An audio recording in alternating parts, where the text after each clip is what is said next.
Hey, hey. Alright, before I start, I gotta set up chat. I totally forgot. I've been like racing around. Wrong video. Hold on. Alright, hold on.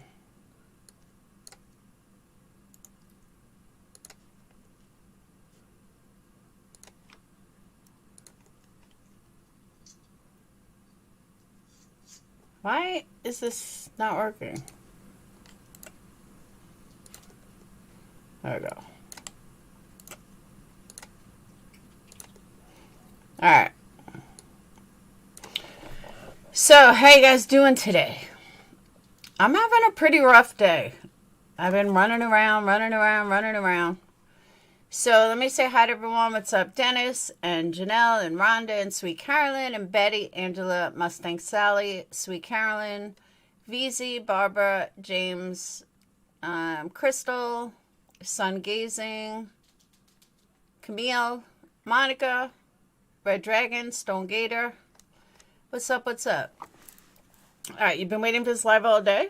Well, good for you that I got home on time, because I didn't think I was going to get home on time. So I apologize for being late. I pulled a grizzly and figured I'll throw on a hat, and then we're good to go. Hey, Lynn. Hey, Jackie. I don't even know where to begin. Let me start with some other stuff. So one of my other channels, I'm trying to get watch hours back. So I changed it to a Lifetime movie channel, and I'm getting struck left and right, which is total bullshit. And I'm fighting every one of them. So far, I won one. But they're striking me for like 3 minutes of a song, which is dumb. So I'm muting out the song, and then another one I won the appeal. It's not even like Lifetime doing it. It's these idiots from like Turkey. So yeah, so I'm getting aggravated. Plus I've been running around. What's up, Bootsy? All right. Another thing is I want to talk about the Idaho 4 stuff, but I want to kind of wait a little while because Banfield's on, and I can't get Banfield, but Tyler can. So I'm going to stream it from Tyler. And I think he's watching it live. Are they throwing fastball to curves? Curves. Let me see. What do you think? The memory with a moment of silence. And I was watching something. I thought he was going to be watching Banfield. Thank you, Barbara. Hey, Pam. He's watching Court TV. I thought he was going to be watching Banfield. Hold on. You watching Banfield? Because if you do, I am streaming you.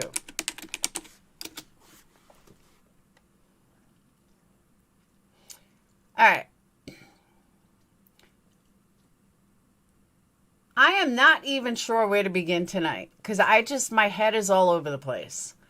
So I was shopping before, and the only person on was Dolly. And sorry if I'm looking away. I'm looking at my other screen, see if he answers me. And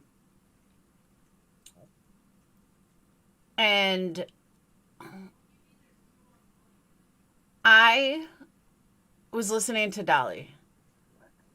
And I cannot believe the stupid shit that I heard. I was not only embarrassed for his subs, but I was more embarrassed that Dolly had no idea how to correct them. And then Betty calls in with this whacked out theory that didn't even make sense. I'm like, do these people not watch the fucking news or read anything? Because they're coming out with stuff out of nowhere. I heard some of it, but not really. No, I didn't hear that. So there's information out there about Ethan getting into a heated argument with someone that night, which would only further prove my theory that Ethan was the target and not Kaylee.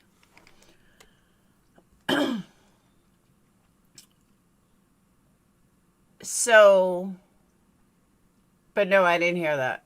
I haven't heard that. But I'm going to get to the Idaho 4 in a minute. I want to start with Billy Joe. So there's an article that came out today. Hold on, let me get it.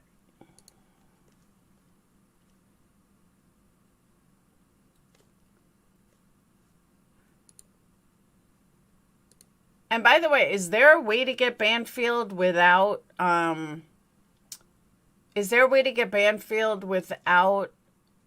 having cable? Because I know certain shows you can. Let me try.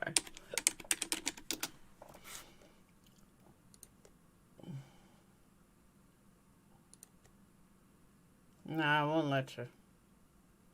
Or dead body. It is. Screams, no evidence, no killer found. And when that came to light, it was curious because this neighbor said he was drifting off to sleep at 4 in the morning and heard a scream, discounted it as a party house, now is looking at it in retrospect with different eyes. He has changed the Facebook post. He has eliminated the comment, no screams. Were the police aware of that? I have to say, with all due respect to your questions, I understand them.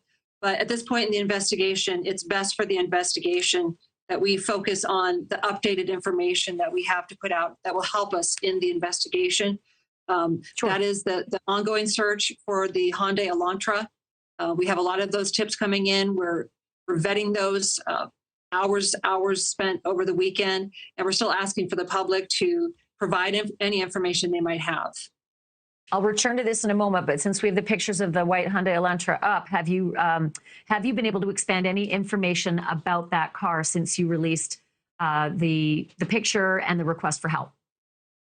We have had a lot of tips come in, and we're still in the process of categorizing them and packaging them in a way that is most useful for the investigative team.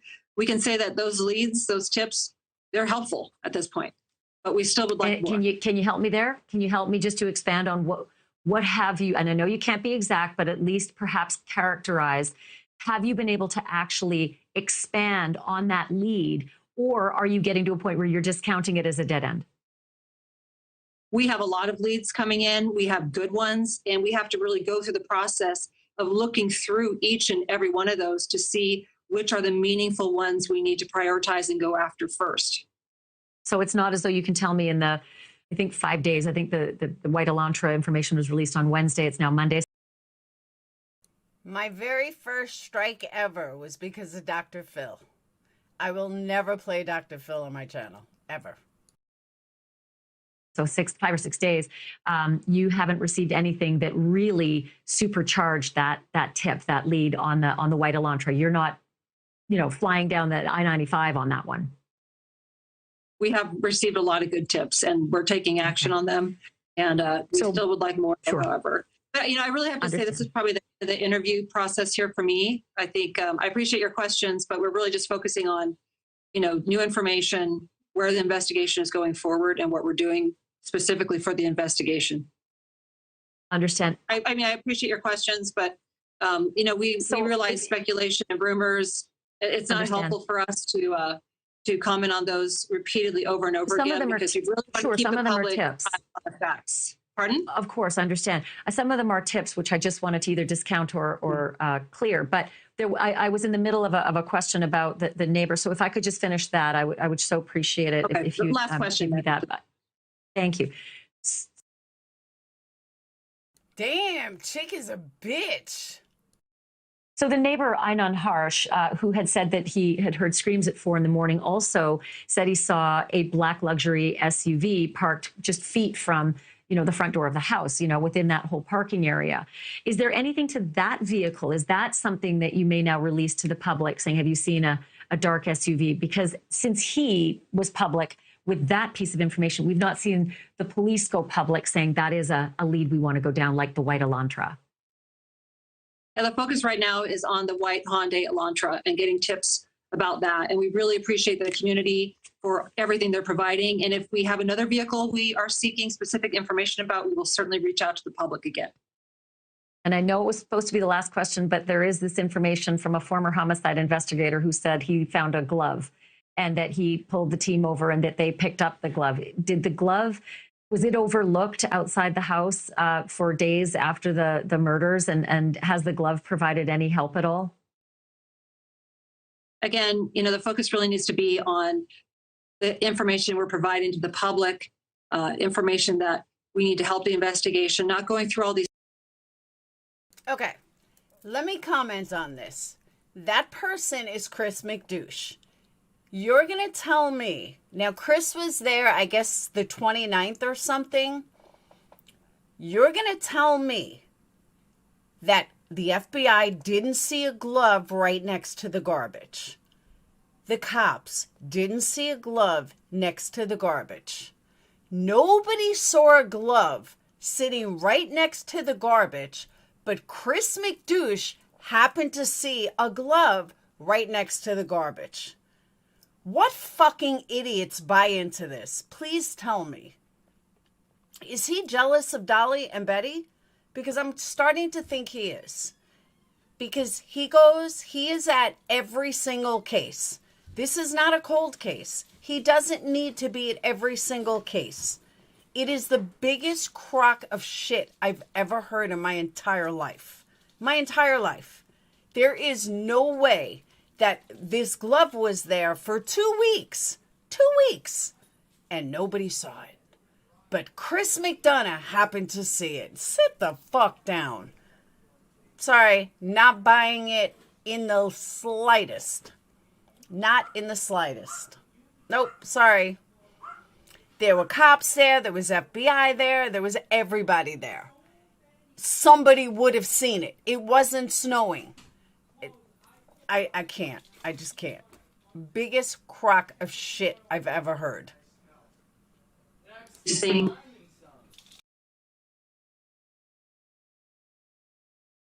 Me too, Ellen. Me too. Is that people have discovered, people have tips. They certainly want them to call, not just it's about the white car, about anything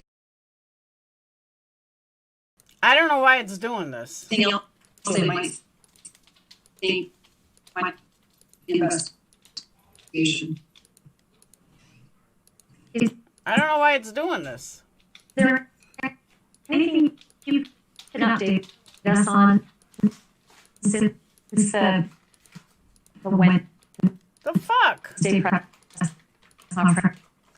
Motherfucker, I'm gonna miss out because I had a talk.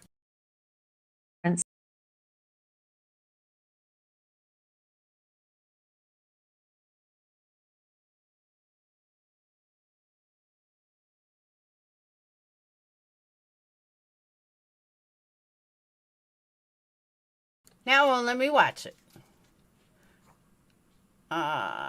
It's available to stream on Hulu. Well, I pay $15 a fucking month on Hulu. But to watch News Nation, you got to pay an extra $8.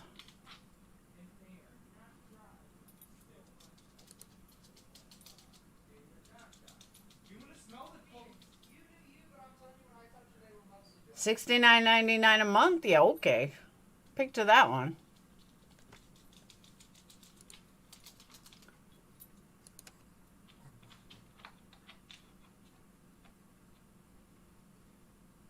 My TV provider is not listed there.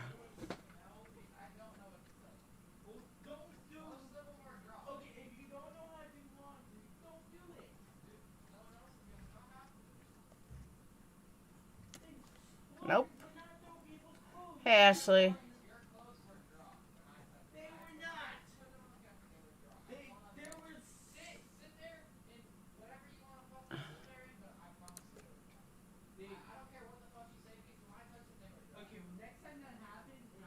Oh, it's gonna work.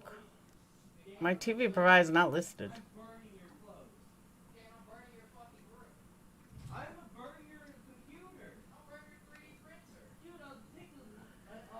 TV people aren't listed. Nothing I can do. Damn, that sucks.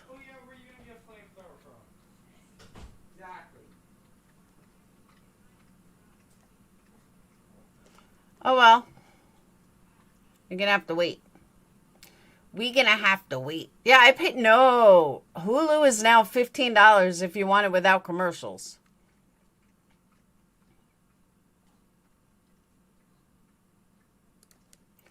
I wonder if I can use. It's not. I don't think it's gonna work, but it can't hurt to try.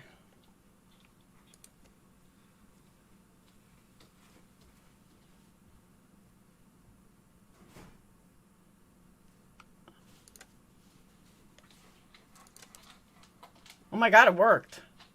Addiction, if in fact they have someone, as you mentioned. Brian, I'm going to ask you to warm up, if you will, for a bit, but don't go anywhere because I have something else I need you to do. There's something in the scene behind you that is amazing and unbelievable, and it frustrates me, but you're going to have to get me off the ledge on that. That's coming up in just a moment. But then also still to come, preserving evidence that is just too small to actually see with the naked eye. How the victims themselves may be holding the secrets of the killer in their own hands. That's a clue. How police know how to get it. That's another clue. The resolution to this is next. Smooth dark chocolate, refreshing peppermint. I don't want to pause it again because I'm afraid I'll lose it. No, all I did was I hit my old TV provider, my phone, my internet provider, and it worked.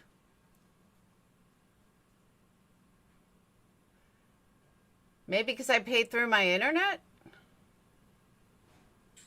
But hey, it worked. But I'm not going to pause it again.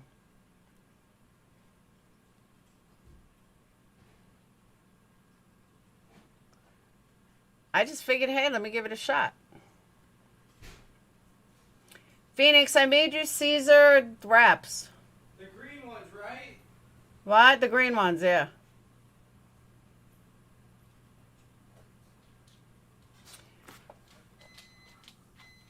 So why? See, I don't want to start talking too much with the commercial right now.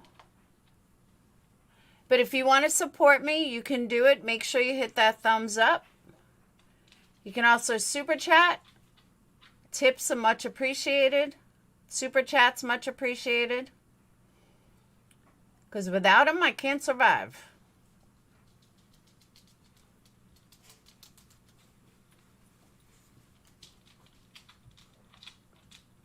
Don't eat them? Why not?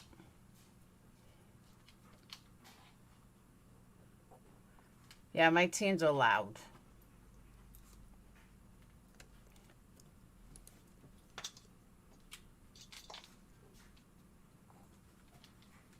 FBI house in Tarpon Springs, Florida? Where'd you get that info?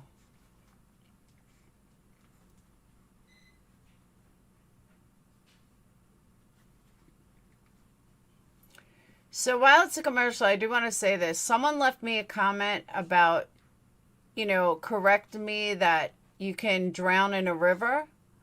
Yes, you can drown in a river. Absolutely.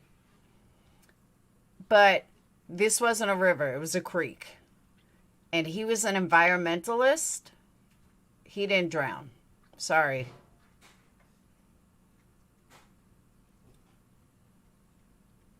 An environmentalist who's always in the water, I have a hard time believing accidentally drown. Not buying it. No, it's green because it's spinach. Gluten-free spinach wrap.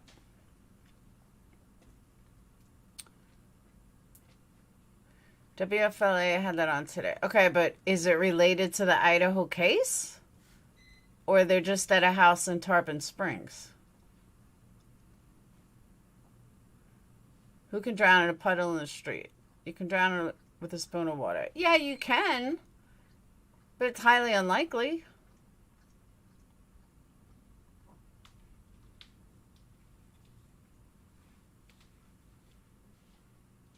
But someone that's used to water, I can't go full screen because I don't want to get struck.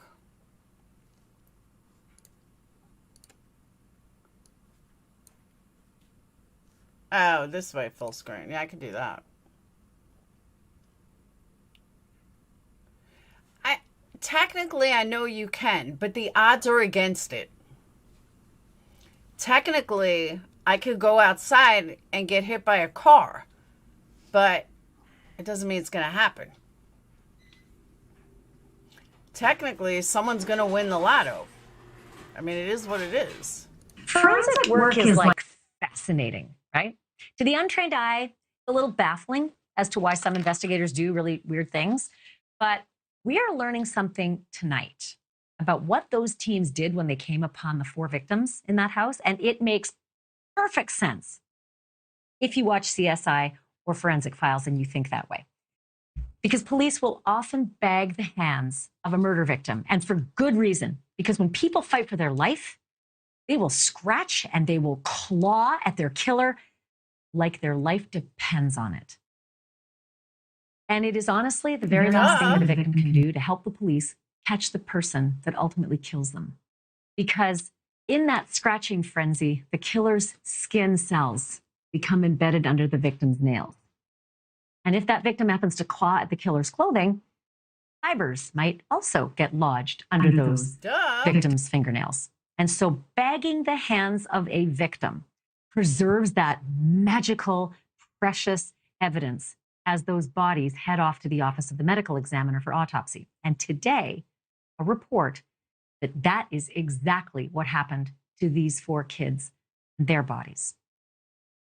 And there was something else that was revealed today, a report that Steve Gonzalez had been informed by the medical examiner that his daughter, Kaylee, that her injuries were more ferocious than her friends. Specifically, the report said that the stab wounds were less like stab wounds and more like tears. But we talked to the coroner today, asking if she would describe Kaylee's injuries that way, as tears, and she said no. Clearly, exclamation point, in fact. And it honestly seems exactly that that's what she has said from the get-go, because here she is on November 17th, just days after the killings. She was actually speaking with me live on this program about the nature of the kids' injuries. Now listen. I only ask this because it sometimes determines what kind of a crime this was, a crime of passion, a random crime, a fight, a struggle. Was there, were any of them slashed? Were any of their necks cut? Or were these all puncture wounds? Well, it was a pretty large knife, so it's really hard to call them puncture wounds. And they were definitely stabbings. And I mean, it has to be somebody that's pretty angry in order to stab 4 people to death.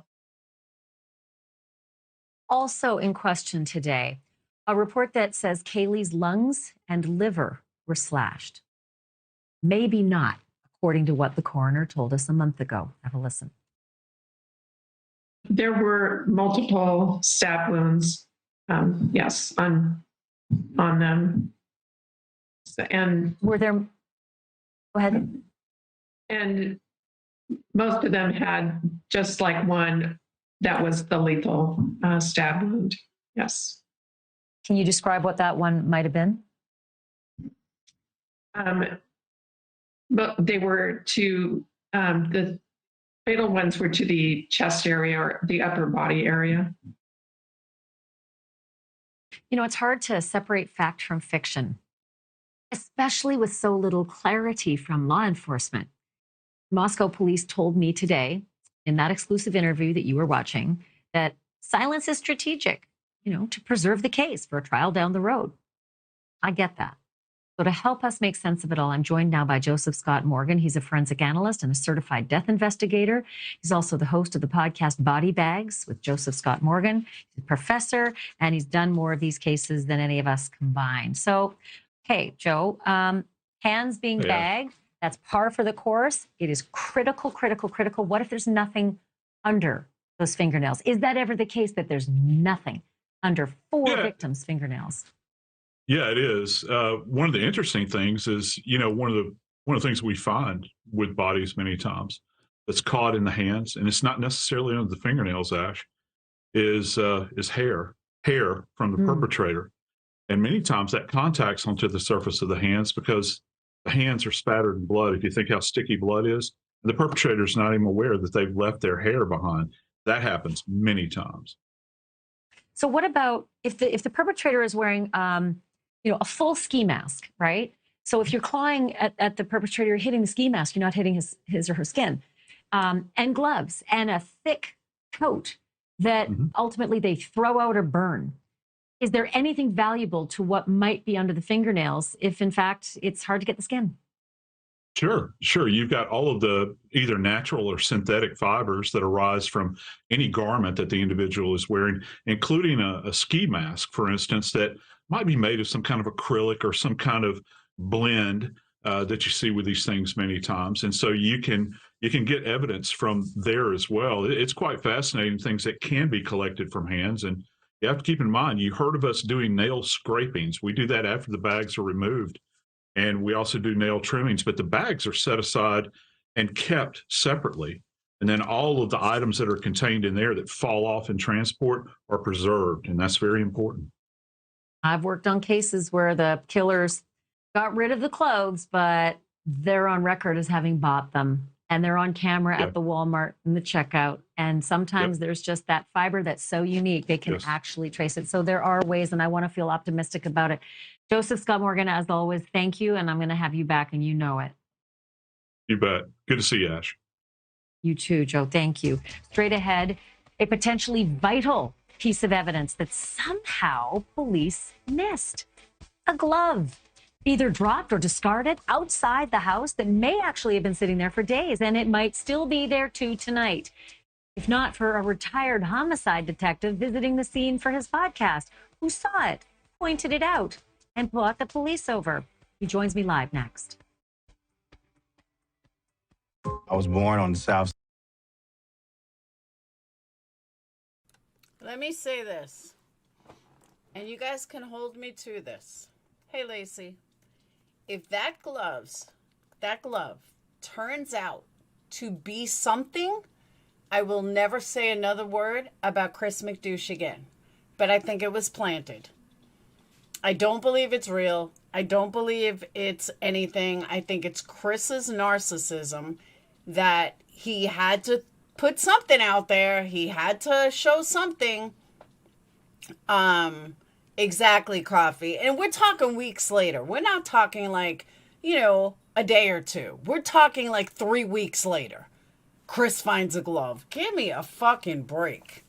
So again, if it turns out to be something of value, you'll never see me say a word again. Not one word. But I don't believe it is. I think it's fake. I think Chris wanted to get on the news because, remember at Michael Vaughn's police hearing, he had to stand right behind the cop. Chris has to get involved with everything. Janelle, it's not an axe. They said it was a knife. They know from the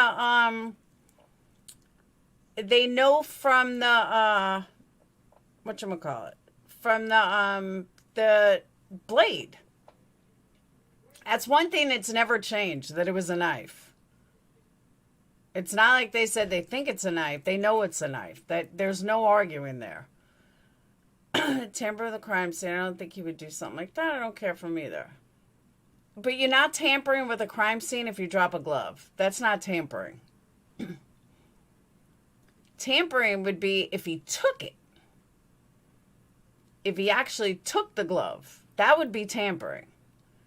But, hey, Jamie, but him just putting it down, that's not tampering. Jamie, did you get your candle?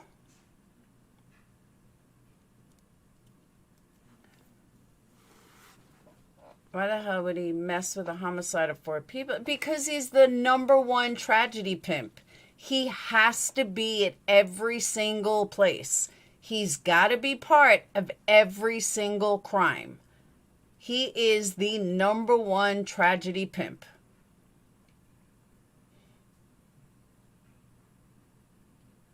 Has chainsaw ever been rolled? Huh? Oh, you didn't get it yet?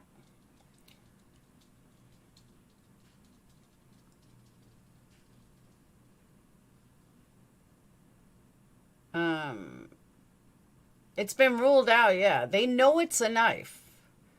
They could tell from the blade, from the stab wounds, what kind of device, what actually it is. So they know it's a knife. Yeah, but supposedly, now no, Chris McDonough is worse. Supposedly, it's been said that the entire, like, the dad denied saying anything. The dad denied that any of that was said. Dad doesn't, so I don't know where Fox News got it from. I don't know where Fox News came up with this stuff. If Dad's lying, if they're lying, I don't know. I don't know who's lying. But supposedly the dad never said anything. The dad never said that. So I don't know. On Moscow murder subreddit, people saying it was investigator's knife. Yeah, but that does, you know, they're speculating too. I've seen a lot of stuff on that Reddit that's just not true. Nobody does murders with an axe. None that I'm aware of. Not as lethal as a knife. It doesn't matter. They know it's not an axe. They already know that.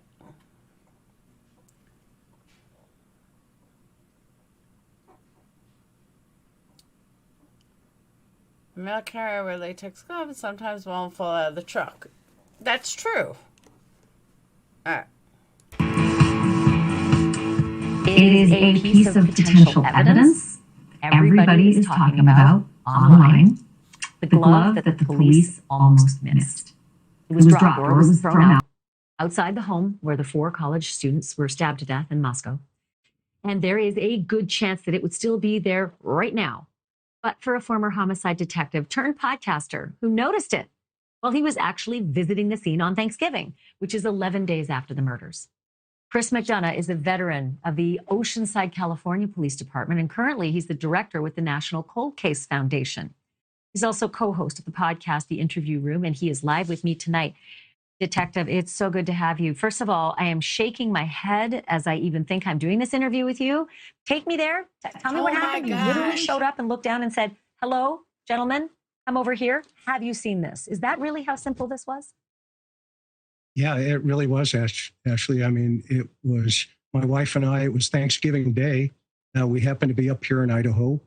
And I said to her, I said, hey, let's just go over where that, situation's taking place at the university to get some tape. And we're walking up the street, and the first thing that caught my attention, to be honest with you, was all of the cars still parked on the property. And then I looked over and I saw there was an officer controlling the scene sitting in his vehicle. And I looked to the left and I saw that what appeared to be a glove. And I looked at my wife and I said, is that a glove? And she goes, yeah, I think it is. And so about where Brian was standing tonight, I walked over and looked over, and sure enough, it was a glove. And I immediately you know what I'm going to do? I am going to, Chris, thank you for saying that. When we go back to Brian in a little bit, I'm going to actually ask him to walk me to the exact spot so that everybody who's watching right now gets the full perspective. Sometimes it's hard when you're watching through a one-dimensional TV screen. So I'm going to do that. In the meantime, help me out with this one, because you're the murder detective, but you're also the person who found it. What kind of glove was it, and the significance of the kind of glove as pertains to a murder? Well, I can't really tell what type of glove it is, if it's a male, female. And obviously the significance may be nothing, but it also could be very significant. There appeared to have snow on it, so I assumed it had been there for quite some time, at least before the earlier snowfall. I later learned there are photographs of that glove floating online, and you can clearly see it there. And I was unaware of those at the time. And when I told the officer, I waved him over and I said, hey, you need to come take a look at this. And he walked over and his first words were, oh, wow. And I said, yeah, and I told him, I said, hey, I'm a retired homicide guy. You probably want to collect that, get your evidence people out here to do that. And he took some photographs of it, and I assumed that they, had collected it. I videotaped him doing it just in case, at least taking the photographs. But yeah, it was crazy. It was just sitting there. And this is, to be clear, it's inside the crime tape. This was not something that you discovered outside the crime tape, but they weren't watching, they weren't looking for it.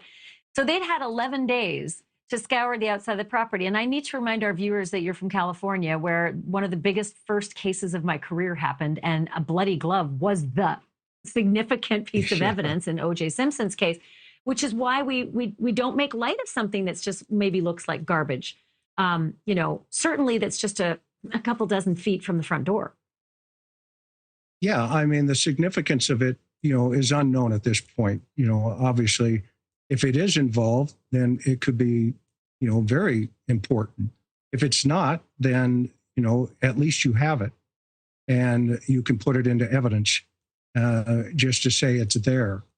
The officer, in my opinion, said he was going to bring the evidence folks to come collect it.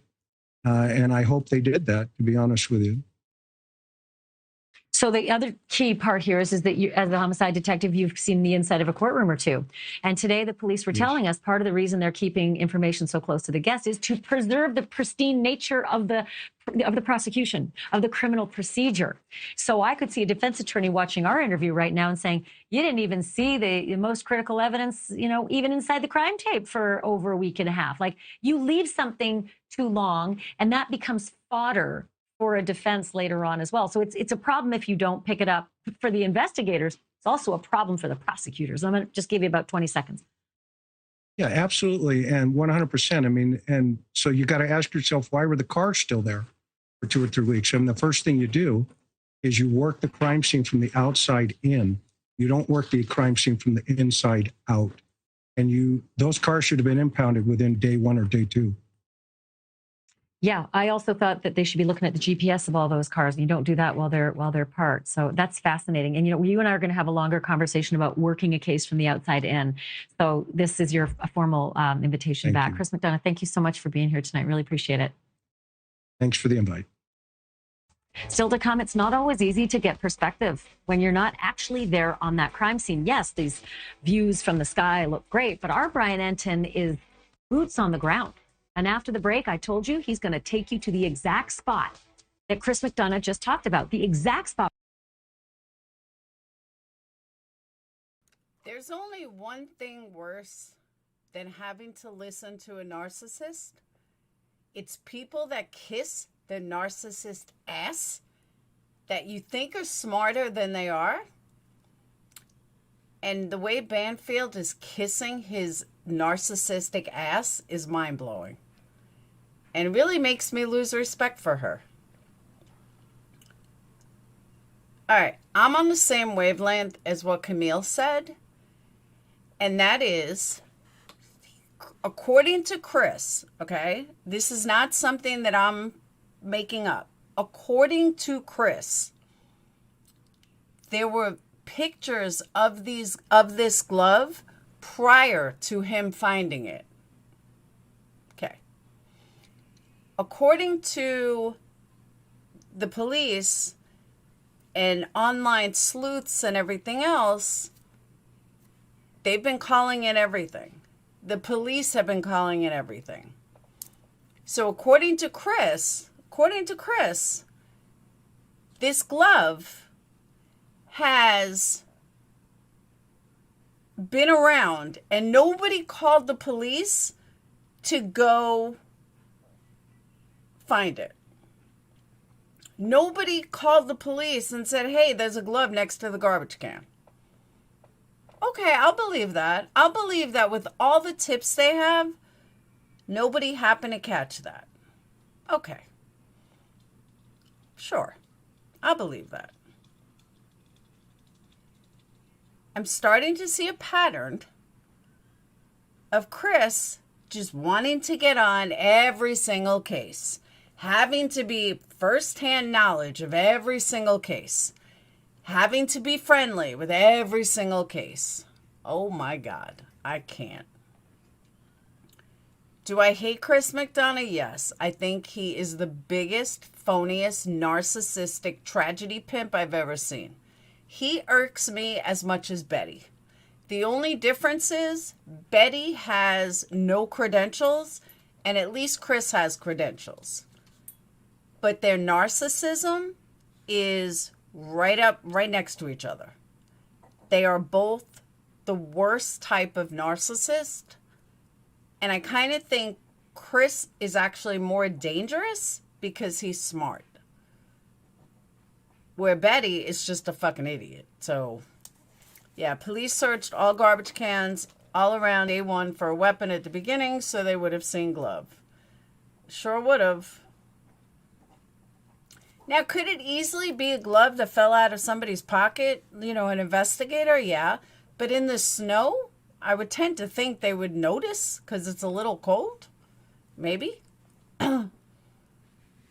Yeah, the amount of people that were there for the first 10, 11 days, they looked through everything. It's absolutely ridiculous. Maybe or Ken Karatz, either or. Ken Karatz could have been there too, planting that glove. But the way she was kissing her ass, I mean, the way she was kissing McDouche's ass, I just can't. Oh my God, would you guys stop? It was a knife, period. It was a knife. There's no debate on that. It was a knife. Chris will die. Yeah. Oh, you know what, Crystal? Thank you for reminding me of that. I forgot about that. I totally forgot about that. Titleist. Totally forgot about what he did to people online. No. Gray's not a narcissist, though. Live at the scene of the Idaho murders. And I know you're going to show me the site where the glove was discovered. But first, I have another critical question that comes to us from Kristen on Twitter. She asks, was there any blood found outside of the house besides the blood on the bottom of the foundation that we've all seen in the video, Brian? Not that we know of, and we've looked at a lot of video, Ashley. Of course, there is that one shot with the blood coming down the foundation you just mentioned. There's that blood, of course. But in terms of bloody footprints or a blood trail, we didn't see any early on, especially in the video that we went back and looked at. Yeah, and we haven't seen any investigators doing that kind of stuff outside either. Okay, Garrett on Facebook sort of going a little further, saying, have the police figured out yet the order that the victims were murdered? I got about 10 seconds on this. No, that's a very good question. I mean, they may have, but they haven't released that to us. We know where they were in the house, but we don't know the order. Okay, so Brian, when Chris McDonough was on, he talked about how and where exactly he found the bloody glove. And I know that you now have access. You can actually walk us right to it, which I keep thinking it's got to be up in the woods somewhere in order to be missed. So after the break, if you could ask your photographer to jump off the tripod and maybe you can walk us to where that was. I just want to give our viewers the perspective. Can you do that? You got it. Okay, Brian Enton's coming right back after the break to walk you to exactly a spot, and then you can decide for yourself. Should they have missed that? What's next? That's because they didn't miss it, dumbass. I don't even see Joseph. Joseph is here. All right, let me say this too. No, that's sensationalism. She's kissing his ass. One thing I will say though, oh my God, now I forgot. Now I forgot. Oh, I really thought that they were going to come out with something today more important because of the date, because it's 1212. And that's the same numbers that were the apartment building. But it could also be why they had a press conference today. But I really thought they were today was going to be a break in something because of the 1212. I really did. And I was kind of wonder why they had the press conference today. I bet because it's 1212. Trying to say they're incompetent. Of course, it's sensationalism. That's why.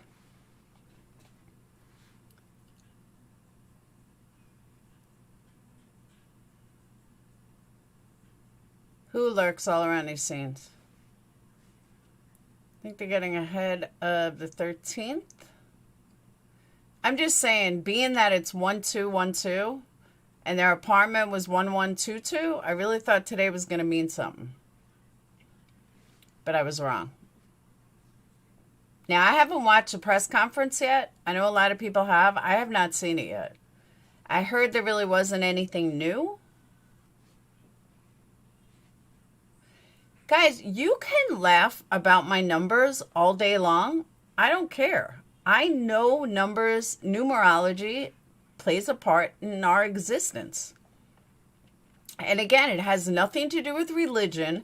It has nothing to do with your beliefs of astrology or anything like that. It has to do with numbers. Tomorrow's the 13th. In the event they're thinking at all, this could happen again. Yeah, but 13 wasn't their house number. Their house was 1122. That's why I thought 1212, maybe something was going to happen today, but it didn't. I was wrong.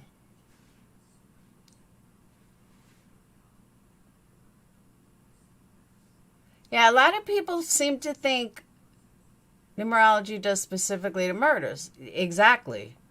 Well, it does to a lot of things, but I'm just saying, I know a lot of people think it's a religious thing, and it's not at all. Yes. The 1122 equals 6. But there's just way too many. 1122, 6 is 16. 3, there's just too many of the same numbers. And like the same patterns. Exactly, Dennis. I just don't know how to explain it correctly. Exactly. They gave a press conference today, but they didn't give much info. But I found it interesting. They did the press conference today on 12/12.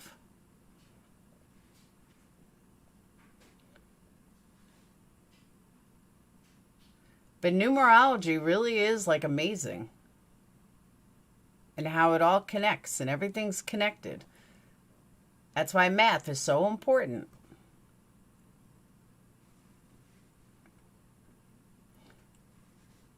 I was going to try to find someone today, but I really couldn't. I was too busy with candles, and then I had to go food shopping. But I'm almost caught up on candles. I have like 3 more orders to send out, and then I'm caught up. Then I got to do all the mods. All right. Joining me, Brian Enton is back live with me out in front of the home where the 4 kids from Idaho at the University of Idaho were murdered. And before the break, I asked you, Brian, to walk me to the spot where Chris McDonough, the investigator who was visiting the scene, spotted a glove and pointed it out to investigators, at which point they came over and noticed it. Because when you walk me there, you better be walking me to the farthest, darkest reaches and a far dark corner behind that house. No, it's actually the opposite, Ashley. Just so you have your bearings, we're on the road in front of the house, King Street, King Road. This is the front of the house that you always see behind me. These 2 trash cans, recycle and regular trash. And to my understanding, Chris found the glove right on the other side. They're in different spots, by the way. They were in this vicinity and there was less snow. But they were right in this area. And my understanding is that he found the glove right here. I don't want to obviously cross the police line, but right over here on the other side of the trash can, right here in the front. So I'm not going to make a joke here, but it might sound trite. They're literally walking by it every day. Yeah, it's right by where you drive in and out, right out here, really just in front of the house. Okay, that makes me very frustrated. Okay, Banfield, let me tell you what makes me very frustrated. That glove could have been dropped the day before or an hour before Chris got there. It doesn't mean it was there from day one. Let's stop the fucking sensationalizing and let's look at reality. The glove is not tied to anything. That glove could have been dropped an hour before Chris got there and it got stepped on. So I'm really embarrassed for you. No joke. Because a glove is really important in a murder scene. Like a glove is one of the things you really, really should pick up, regardless of whether you think it's been there a long time. I mentioned two different reasons: for the investigation, to discount it or count it, and then also just to preserve the prosecution so that the prosecutors have a strong investigative body doing it, crossing every T, and dotting every I. So the next question I have is, they're not talking about it, are they? No one has said anything to you about that glove. They've not said a word about it. No, I haven't heard anything about it. I obviously saw his video. It's certainly interesting what you said, the fact that it was right here in front of the house. But in terms of the official, statements from police and what evidence is important and what's not, granted, they're not really Zero. saying much of anything at all. But no, they Sure. haven't said anything about the glove. Hey, elephant in the room is all the snow on the ground behind you. I think we have some video that shows what things looked like, within the week or so, maybe 2 weeks after the crime scene tape is up and there's not a lick of snow on the ground anywhere. I got 30 seconds left till black, but what do you make of the glove and the amount of snow that was on top of it versus underneath it? Yeah, the only thing I can think of and sort of giving police the benefit of the doubt, is it possible it was a glove they were wearing at some point while they were examining something and someone threw it by the trash can? Perhaps I got that's a 5 seconds. possibility. But Brian Enton, I got to leave it that's the only there. thing I Gosh, can and think yeah, of. because I wanted to squeeze everything I could out of you. Thank you, Brian Enton, and thank you, viewers. We'll see you right back here tomorrow night again for Banfield. I'm sorry. I'm really embarrassed for her. I really am truly embarrassed for her. Banfield, it could have been dropped an hour before he got there. It was starting to snow then. So when it's starting to snow, snow's going to pour on top of something. I know when Betty was there, it was starting to snow. All the media that was there, all the camera people that were standing right by that garbage can, I think they would know. But more importantly, I don't think the tape was there when the cars were still there. So I'm going to venture to say that glove means nothing. That glove, I would even bet money that glove means nothing. I would say $20 to anybody that glove turns out to be absolutely nothing. Anyone wants to bet me? I'm all for it. No, she doesn't have a choice but to cut him off, though. That's there. Once the show ends, that's it. Well, she's rude, but when a show's ending, she doesn't have a choice. She can't like tell them, all right, wait a minute. She has no choice. So that part, I don't blame her. Could it have been under a car? Probably not. If I had to guess, I would honestly say that it probably fell out of the investigator. Could it have been a piece of evidence from the house? Absolutely. No, I haven't yet because I remembered Banfield was on.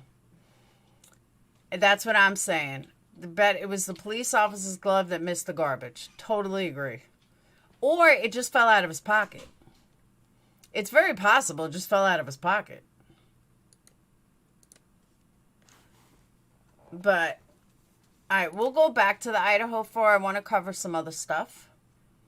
All right. So bear with me. I had to pull this up.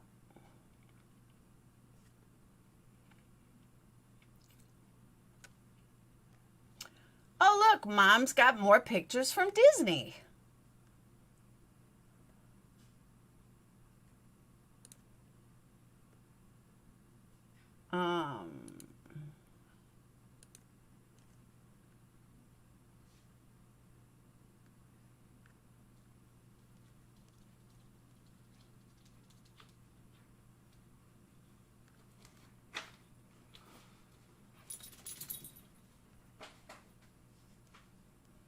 I'm trying to find the article.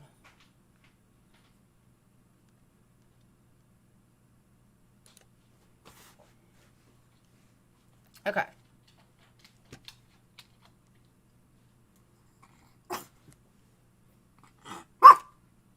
Good evening and thanks for joining us. I'm Mike C. And I'm Dawn Baker. We begin with breaking news. We've learned in the last half hour that the grandmother of Quentin Simon has now been arrested. WTOC's Shay Schrader joins us live outside the Chatham County Jail with more details. Shay, what can you tell us?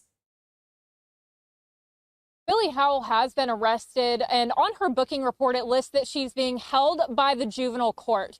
Now, what we do know is that Billy has been involved in a custody case regarding Leilani Simon's other two children than Quentin Simon. That case was sealed from the public, and everybody involved in that case has been placed under a gag order, but the charge is for contempt of court. That is why she is being held by the juvenile court. This isn't in connection to Quentin's murder. That's very important to note. Right now, Billy's daughter, Leilani Simon, is also being held in this very same jail on charges of murder in connection to her son, Quentin Simon's death and disappearance. Billy has had sporadic contact with Leilani ever since she was arrested a couple of weeks ago. Daughter, Leilani Simon, is all held by the juvenile court. This isn't in connection to Quentin's murder. That's Okay, you hear that loud and clear. I played it twice.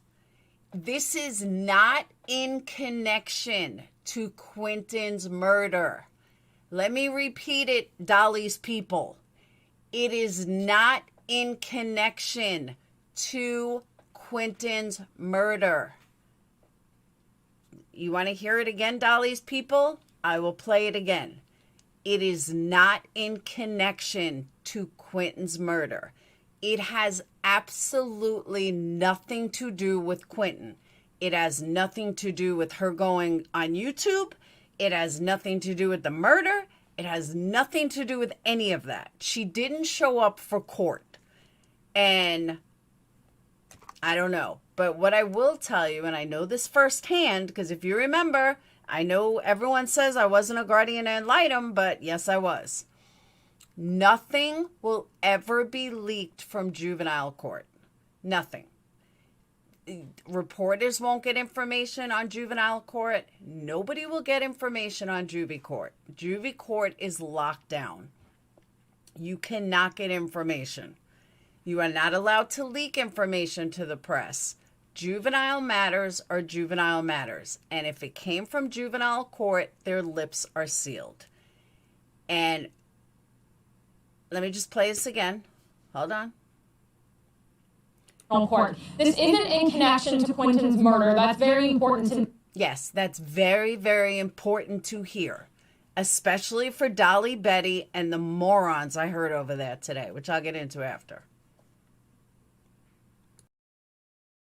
Note. Right now, Billy's daughter, Leilani Simon, is also being held in this very same jail on charges of murder in connection to her son, Quentin Simon's death and disappearance. Billy has had sporadic contact with Leilani ever since she was arrested a couple of weeks ago, and today entering the same facility that her daughter was booked into just a couple of weeks ago. Details are limited at this time because that juvenile court case, again, is under a gag order, so WTOC has not been allowed into the courtroom, nor has any other media outlet in the area. The only folks that have been allowed in there are people directly involved with this case, but we...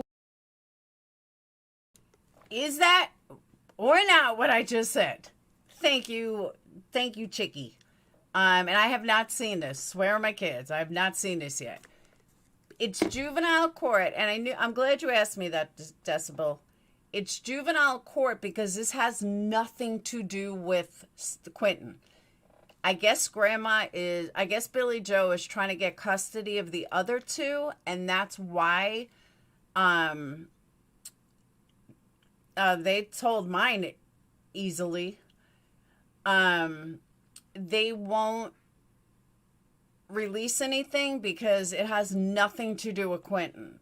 From what I understand, she didn't show up to a court date, but like this reporter just said, everything is on lockdown. Nobody knows anything.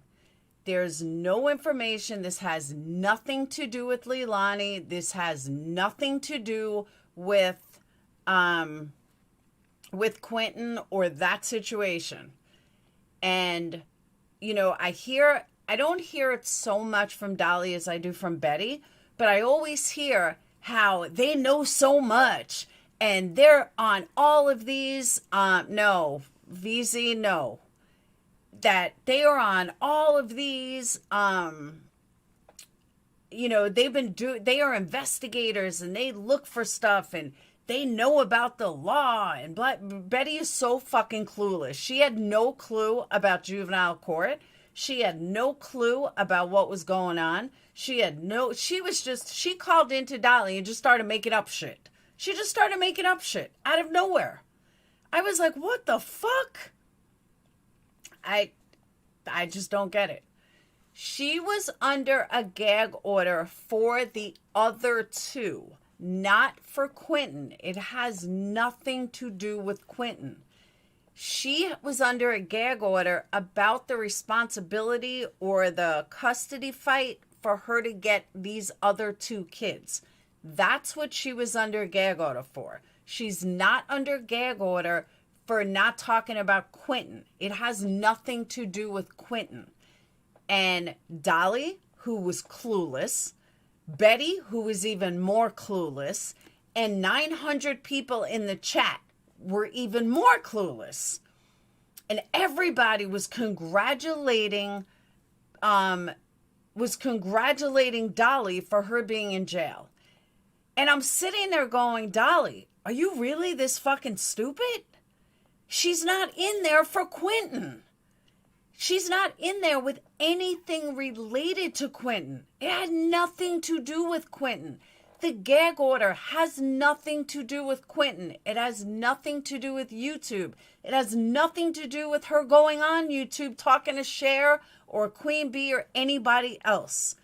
And I just can't believe the amount of bullshit that was flowing on Dolly's channel and nobody corrected it. Nobody.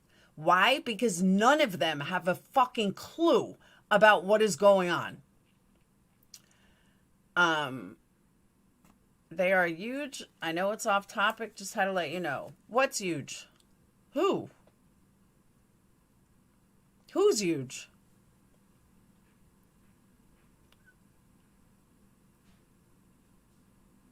Maybe I missed the other post because I don't know who's huge. Decibel, I thought the same thing. But the fact that Dolly wasn't correcting anybody, I'm not an idiot, Barb. I'm fucking dead serious. I'm sorry that you listen to fucking Dolly, who's a complete moron, who doesn't even fucking know the case that he's covering. He doesn't even know, and same thing with Betty. Neither one of them have a fucking clue. Not a clue. It's insane to me. But then they're going to sit there and preach that they know so much. They don't even know that this had nothing to do with fucking Quentin. I hadn't even watched this yet, and I knew that. And I knew that. I hadn't even seen this, and I knew that. Why? Because I know what happens in juvenile courts. I know what happens in juvenile cases. Anybody that has any experience in the courts or true crime knows that you can't get anything out of juvenile court. You just can't. And I cannot even comprehend the bullshit that I heard tonight. And anyone that follows them, good luck to you. Because you're being told a bunch of fucking nonsense. Absolute nonsense. From people who don't have a clue what they're talking about. From what I understand, Amanda, it's a contempt charge. But it has to do with contempt having nothing to do with Quentin. It has to do with the other kids. I'm sorry, but I never heard Billy Joe talk about her custody case with the other two online. Maybe I'm wrong, but that's the only way that it would be connected, and it's not. No, and Cher's 100% wrong. 100% wrong.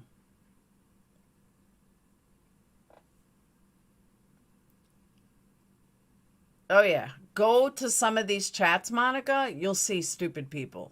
I am blown away at how dumb some of these people are. Guys, I retype it. I can't be scrolling through chats. Hey, Kayla. Connection that is missing with these tools. Billy Joe arrested. Yeah, Billy Joe arrested had nothing to do with Quentin in any which way, shape, or form. Nothing. Nothing at all.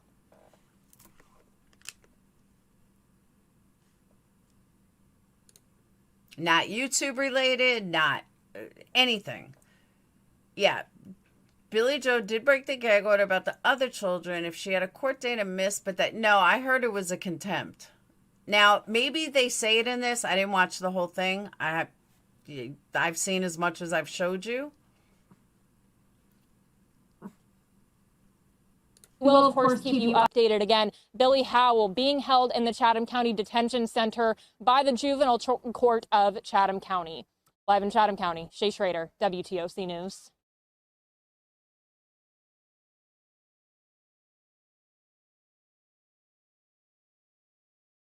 Then I also heard someone say, oh my God, she's only 45. She looks so rough. Have you looked at Betty? You don't think Betty looks really rough for 42? Because I do. She looks really rough for 42. She's 9 years younger than me. She looks pretty fucking rough too. Just saying. Yeah, Lacey, I don't even understand that. I didn't watch anybody. The only person that was live when I was even thinking about any of this was Dolly. But yeah, whatever.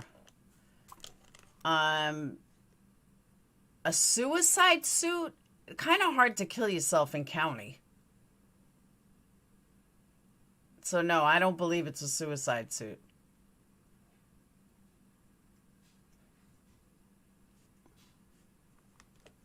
BHB looks 68. That's what I'm saying. Can anyone confirm BJ was... Oh. Yeah, we're looking at it right here. I don't know what a suicide suit looks like, so I really can't answer. But it's pretty hard to kill yourself in county. It's not easy. You don't look old. I'm just saying, I'm 9 years older than Betty. Who do you think looks younger? And I have no makeup on right now. Nothing. And I'm not tooting my own horn. But yeah. Okay. They call them a turtle suit here in Toledo. Yeah, that's what I'm saying. I can't say that it is or it's not because I don't know what one looks like. But to me, it just looks like a vest.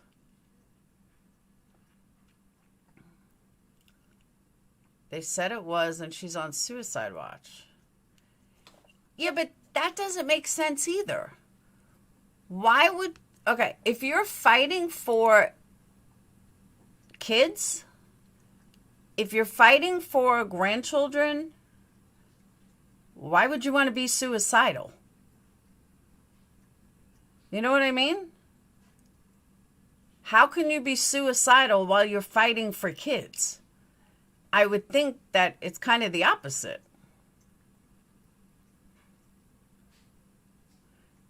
You know what I mean, though? Like, I know when I went through my custody fight, there were certain things that I was not allowed to, like, you know, lawyer tells you not to do, what not to do, to do.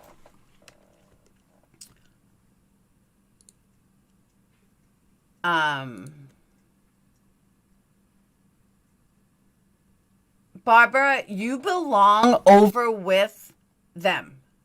You really do. You belong over with them. You're that dumb. Bye-bye. Have fun with Betty and Dolly. Because that's where you belong, with the idiots. And your husband wasn't complaining about my mouth last night, Barbie. Just keep that in mind. She does look defeated. I think it's for her own protection to keep her away from others.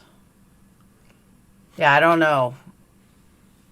Is it or maybe, I don't know Georgia jail, but is it possible that they put her on suicide watch just to be in protective custody? Maybe. Hey, True Texan, you think that's possible?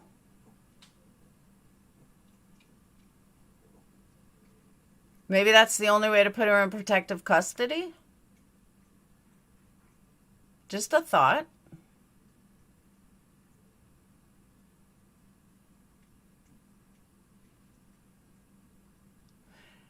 See, Coffee, that's the other thing I was going to say. I found it really disgusting that people were being happy for this. Like, this woman just lost her grandchild.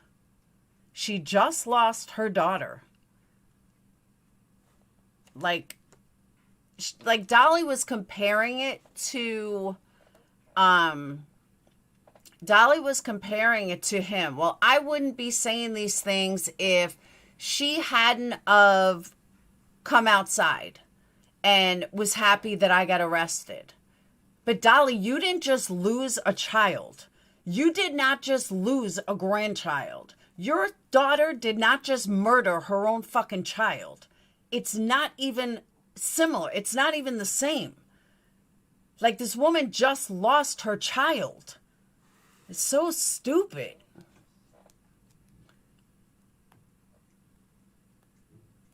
Exactly, Monica. I agree. Yes, good idea. And true, Laura, jail and prison decide for you if you were suicide. Yeah, that's what I'm thinking. Is it possible that that's why they did it? Rhonda, oh my God, I'm pinning that. Best comment ever. Dolly reporting true crime is like a priest reporting about a rave. I agree. Clueless. Absolutely fucking clueless.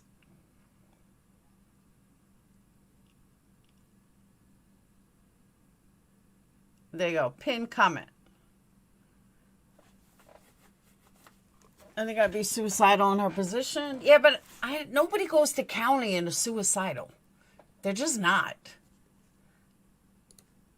I mean, I guess you can be, but it's pretty rare that you're going to be suicidal. What? Oh, yeah, I meant to do that. I heard about that, Bootsy.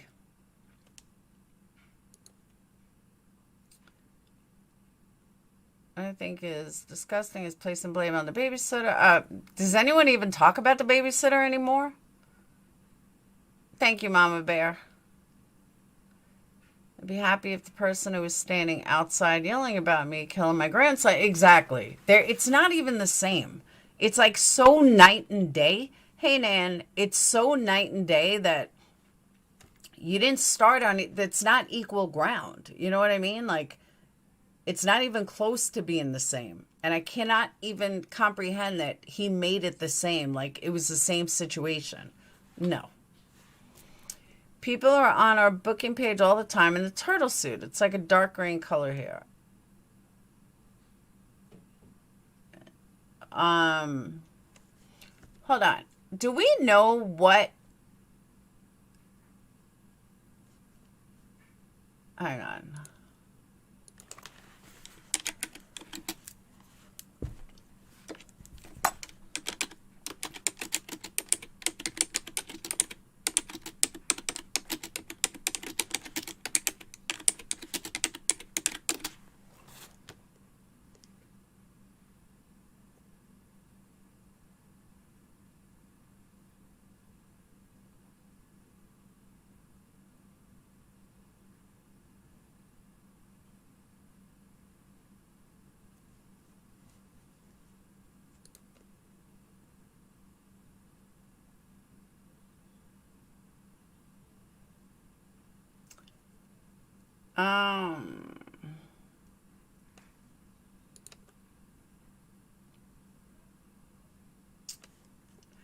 I don't think she was wearing a suicide suit. Maybe.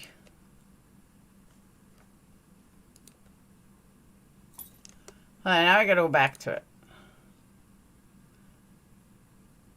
Maybe.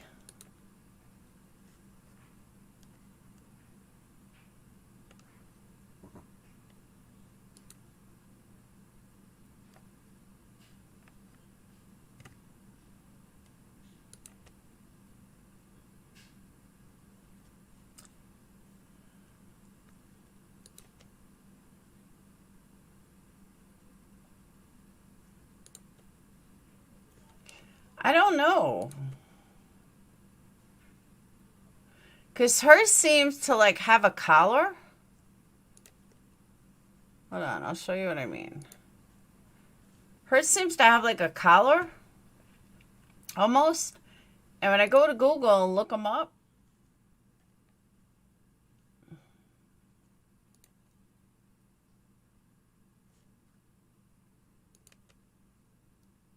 they kind of look different.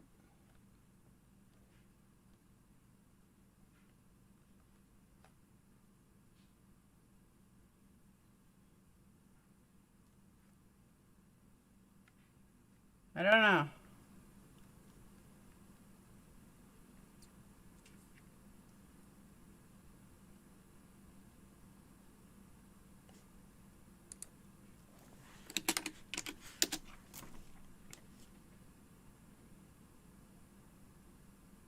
See, but I also, you guys said that Leilani had a green one. They usually stick with one color. Like, I don't know why they would have had two different colors.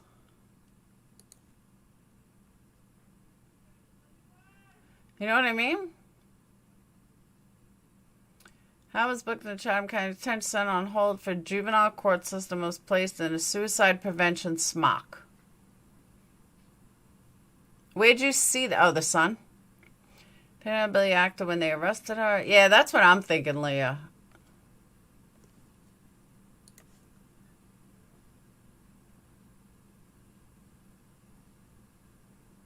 Guys, I've been on an hour and a half, and I have 90 thumb ups. Come on, guys. Or I'm going to start doing bids like Tyler does. And I'm going to say, well, we got a goal tonight. 10 super chats or I'm getting off. That's it.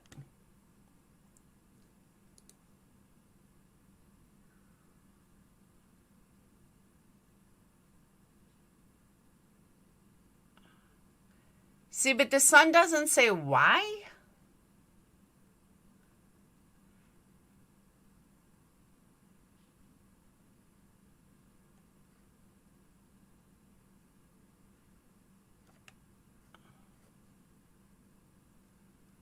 All right.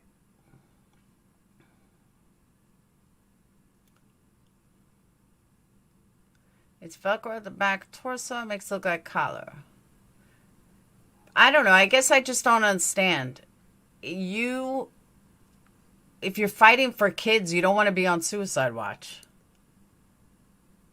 They're expensive. $425?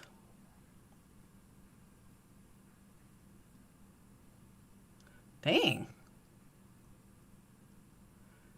Google images, people modeling them. Yeah. $425.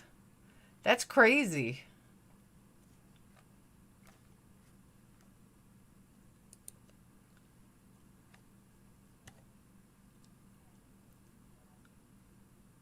That's wild.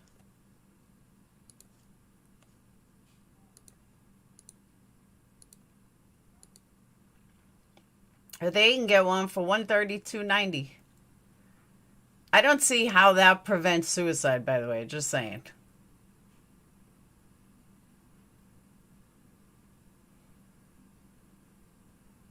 If someone could tell me how that prevents suicide, let me know.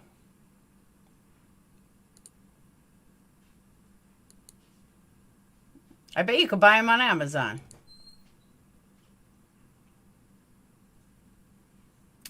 Like federal prison where Epstein died, local jails have suicide prevention procedures. What's up? So remember we were talking about the drop shipping and stuff? The what? Remember how early we were talking about like drop shipping? So I decided that I was going to change again. I think it'd be smarter if I did trading instead of drop shipping. You did what? Trading. What kind of trading? Day trading. Oh my God. You Dayton, go away. You don't know what day trading is? Of course I know what day trading is. I used to work for a day trading firm. What is it? Out. You're trading stocks. Yeah. Oh my God. Dayton, go away. What? Go away. You're not going to let me? No. Why Go not? away. You're so mean. Thanks. My God. I'm going to be in a lot of trouble with Dayton, let me tell you. Dayton is, let's find the quickest money possible and make it. That's BS. Don't lie on my name. What? That's not what I said. I said I wanted to start something. I don't want it to be fast. I know it's not going to be fast. But I can't work, can I? No. Exactly. Dayton, go away. Then don't lie on my name. Worry about your schools. He's going to come up with this get-rich-quick scheme. He's going to be like the dude that did the Fry concert. That's going to be Dayton. Dayton's going to come up with this scheme for something. You'll see. Just watch. Hey, Des. A, it's illegal, Des. B, no. He's not day trading stocks. First of all, he's 15. But no, it's not happening. He might as well go to Vegas and gamble. And he knows nothing about stocks. He wants to get in on live. Don't lie on my name. No. From experience, tell him to know whatever. That's what I told him. Firefest, yeah, that's him. Let me find the next scam. Let me create the next scam. Yeah, exactly. He'll come up with the next social media app.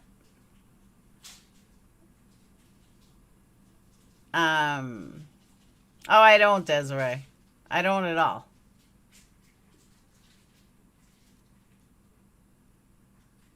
All right. So remember I said like nobody kills himself in county jail? Well, Chatham family files lawsuit over a man who died in county jail. So I just thought that was kind of funny. Oh. Was found dead in their cell at the Chatham County Detention Center this afternoon. Officers say they found the inmate during a routine check and believe the person died from a suicide attempt. An investigation is now underway by the Georgia Bureau of Investigation. Whoop. It's illegal, I meant when he can't. Oh. All right. So let's go back to, now that I said what I had to say on that, let's go back to the Idaho 4.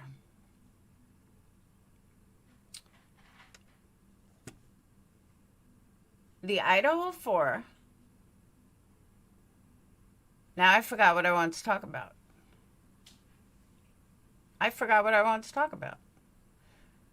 One thing I want to talk about, what do you guys think of the car? Do you think it's bullshit or do you think it's legit? Because I tend to think it might be a bunch of shit. Oh, I know what I want to see. Now I remember it. I want to see the first 15 minutes of Banfield that we missed. Banfield talks with police about Idaho 4.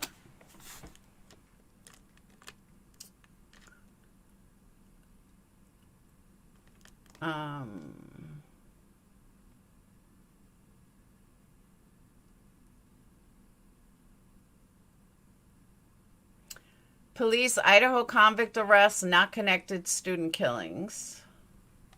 Come on, someone's got to have us ready.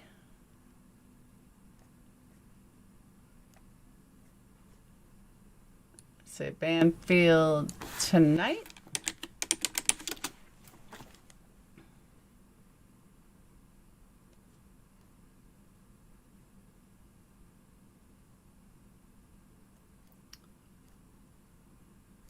How is it not up yet? They usually do it immediately.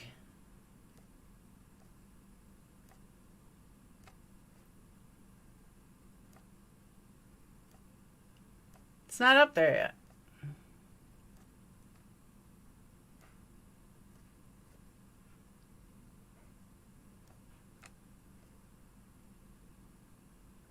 Do you guys know anyone that ran Banfield besides me? Because I missed the first 15 minutes.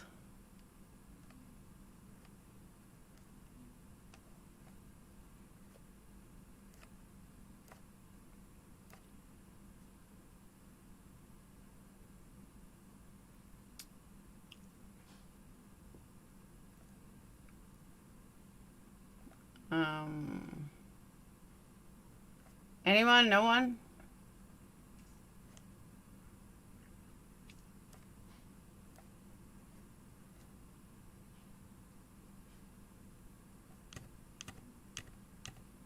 Can't find out.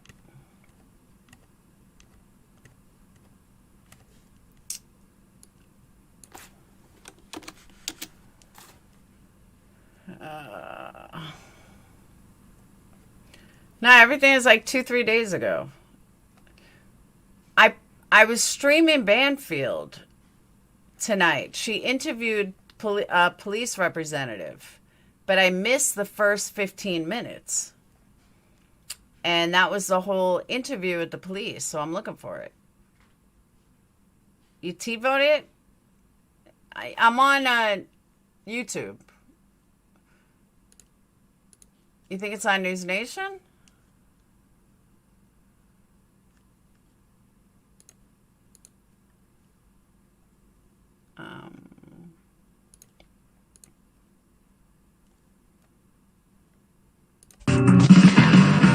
No, it goes right over to Cuomo.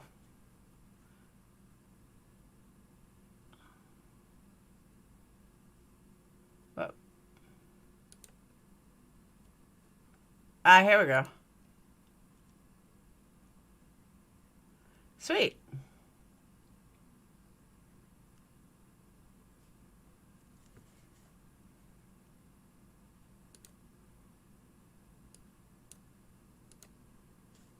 All right. Seek and ye shall find. Or maybe one of the kids. We really appreciate the media asking these types of questions, and we certainly know that everybody wants all these detailed answers. But we need to remind people that as the investigative team, we need to keep these details really, really close. We are the keepers of this information, and we have to do that. We must do that for the integrity of the investigation. Remember, as we all want, we want justice, not just an arrest, and that takes time. And of course, that's preserving evidence and being able to actually prosecute. And so I fully respect that answer. Outside of processing the evidence and finding this particular person, are the police entertaining the idea that this could be a serial killer? Again, we appreciate those kind of questions.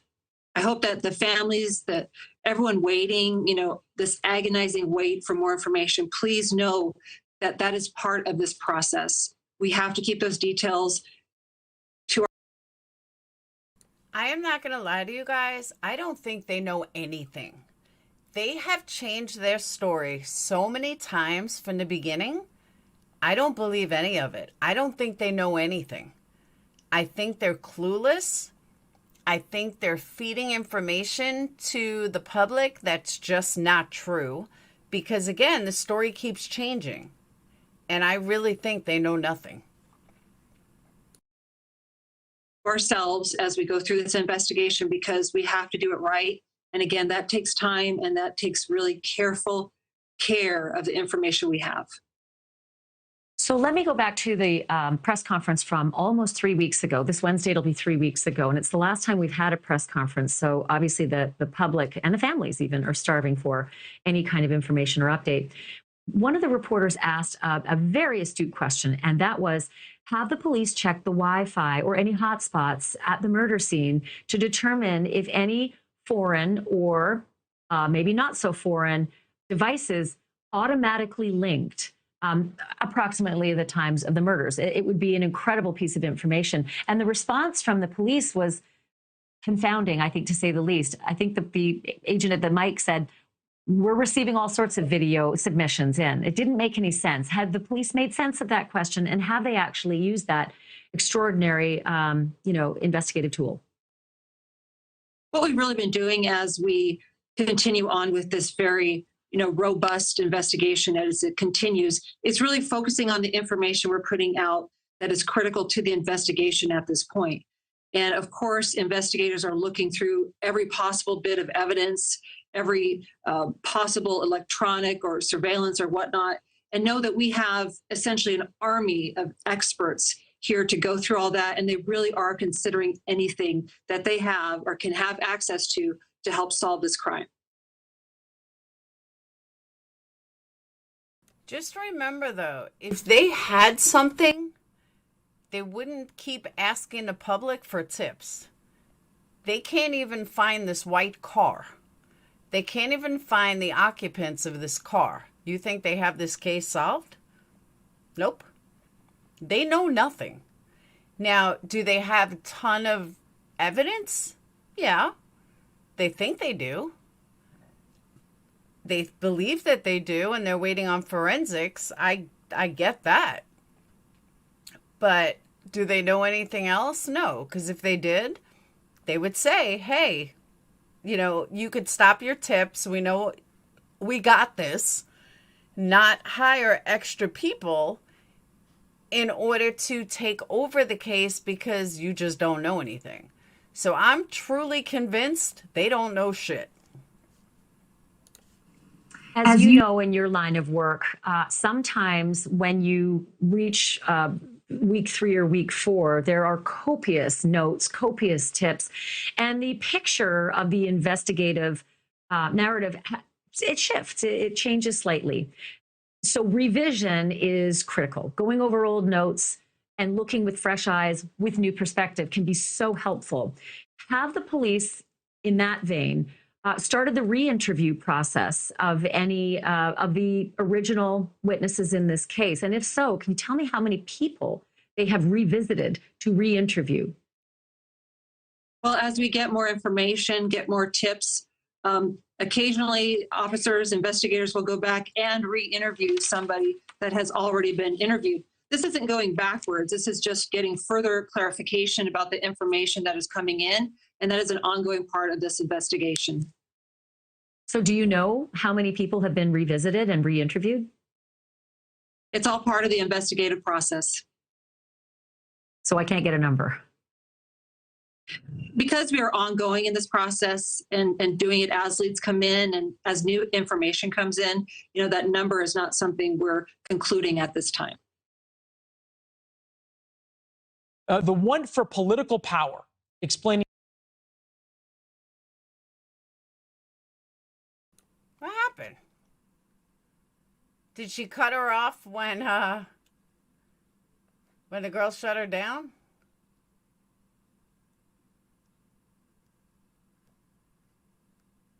I think they cut it at that point. I know what I wanted to watch, and then I'm getting off, but I wanted to watch the press conference. So right after that part, Banfield asks a question, and that chick shuts her down quickly. And I'm thinking that's why they cut it, because it doesn't make Banfield look good. It's actually at the beginning of when I started it.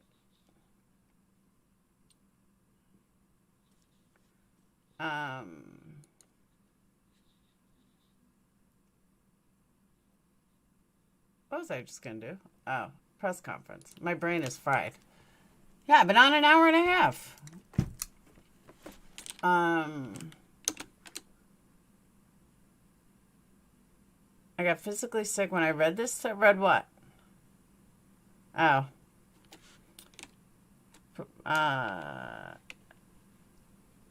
Moscow.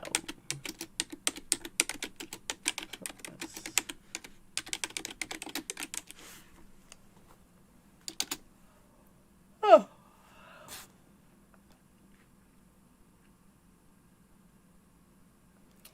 3 weeks ago.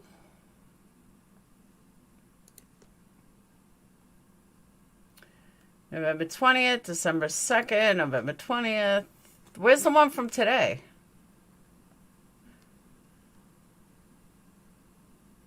I just saw something 10 hours ago.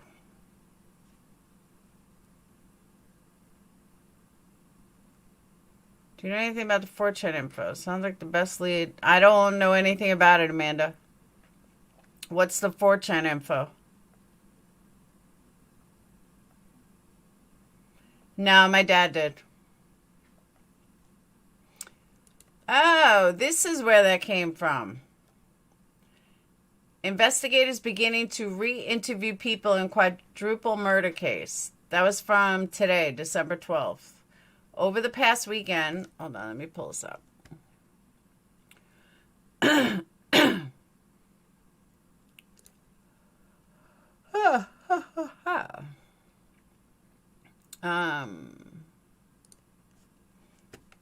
Big headline. Investigators beginning to re-interview. That's where she pulled that from. Moscow Police Captain Roger also detailed latest information video shadow. Oh, this must be today. Good morning. Yeah, this is it. All right, this is what I want to watch.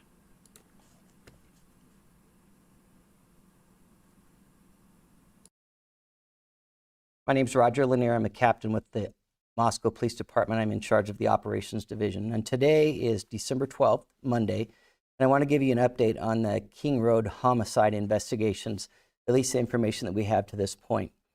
Over the weekend, investigators still continued to sort through numerous tips, calls, and online tips in regard to this investigation. There's been a lot of questions about the white car that we've been interested in. We're looking for that car because we believe through our investigation that that car was in the area during the time of the murders. And we also believe that the occupant or occupants may have seen something. They may not know they have seen something. So we specifically want to talk to them. So they said it's about Ethan and Xana. Thank you. Thank you. Ding, ding, ding, ding. That's what I've been saying. But I don't know anything. I could see 17 to 19 minutes. That makes sense. Where'd you find it? Like, how do I find it? It was on allegedly Brittany last night towards the end. All right, I'll check it out once I'm done with this. Or you wanted me to look first? Hold on. See, but isn't she really shady too, though? Isn't she like Betty in a sense?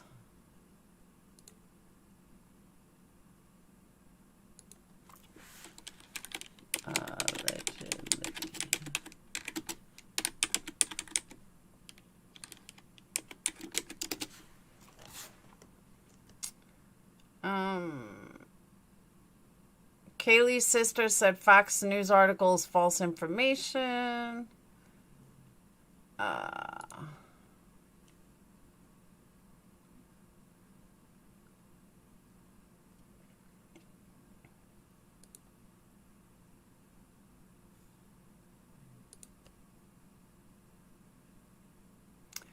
right, so you said from the one that's idle for, let's watch how Scream audio was faked. That one?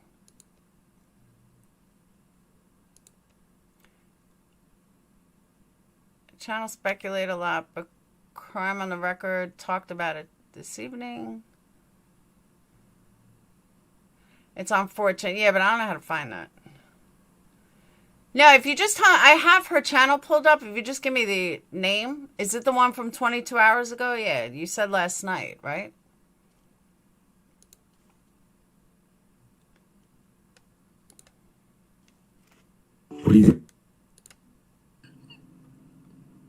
What do you say to that? Hang on, then he said, I hope everything works out for you in life. Maybe it's too soon to be seeking recognition after the murder of the four. What the? I didn't even know what a sinkhole was. DV.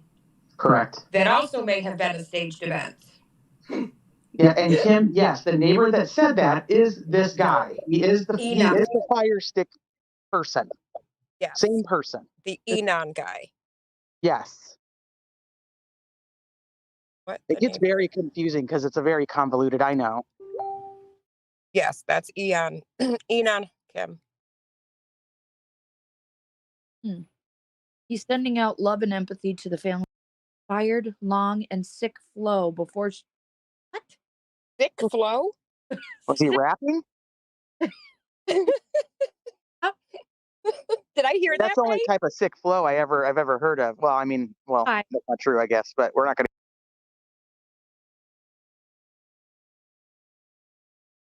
And that's the one I said, maybe it was on Val's channel last night. I said, you should come up.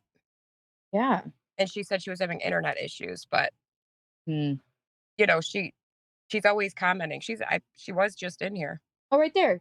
It's a man, not a woman. Or why don't you just come up? Because she's always commenting that before I just took her word. Daddy, go find Fire Stick, dude. No chains, no more, said. No, I wouldn't Don't do that. I don't think Addie, I don't think is there, but her friend lives 600 yards from there.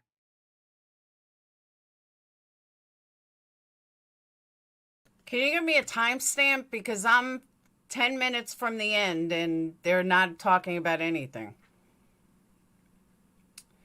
Unless you could sneak into Tyler's live and not see me today, you ain't PURPLEXEDQT ever see shenanigans. Huh?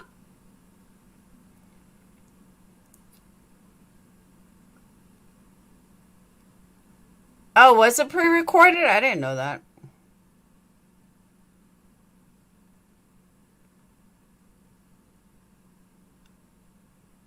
I read a tweet about it on Grizzly. Is there a link on Grizzly?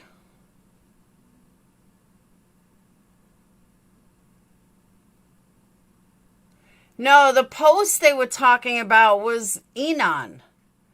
Was the harsh guy. I went through that last night. I read most of it and then I gave up. I said I can't read anymore. That wasn't 4chan.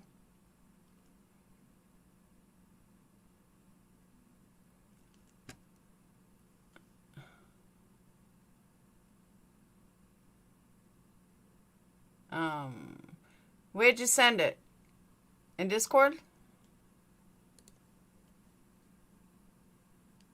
You didn't send it on Discord. Did you send it on Facebook? Did you send it on Facebook? Yeah.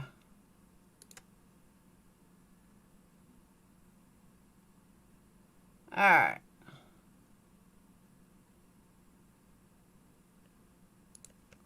Got it.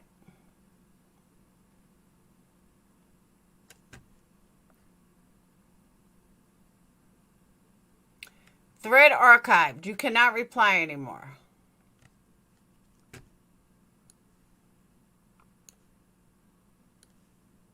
Hold on.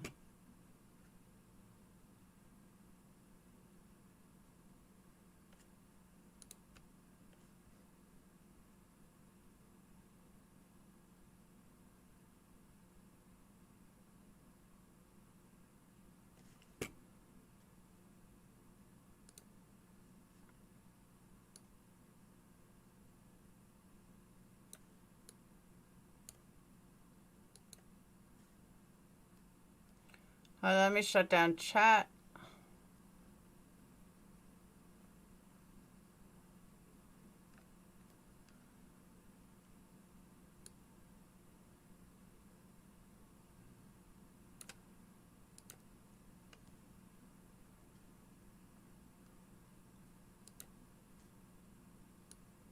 All right.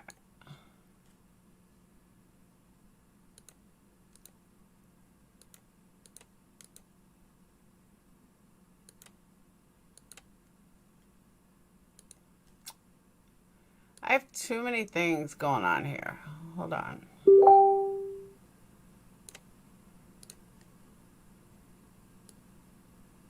All right.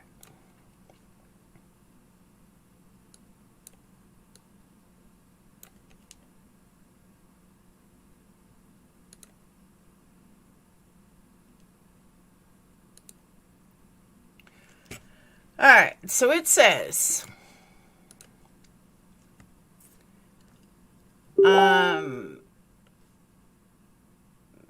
latest official, Grubhub, where you can see the King Road house from David Essex room. Once that third floor light turned off, they did it. 19 minutes total, walk included.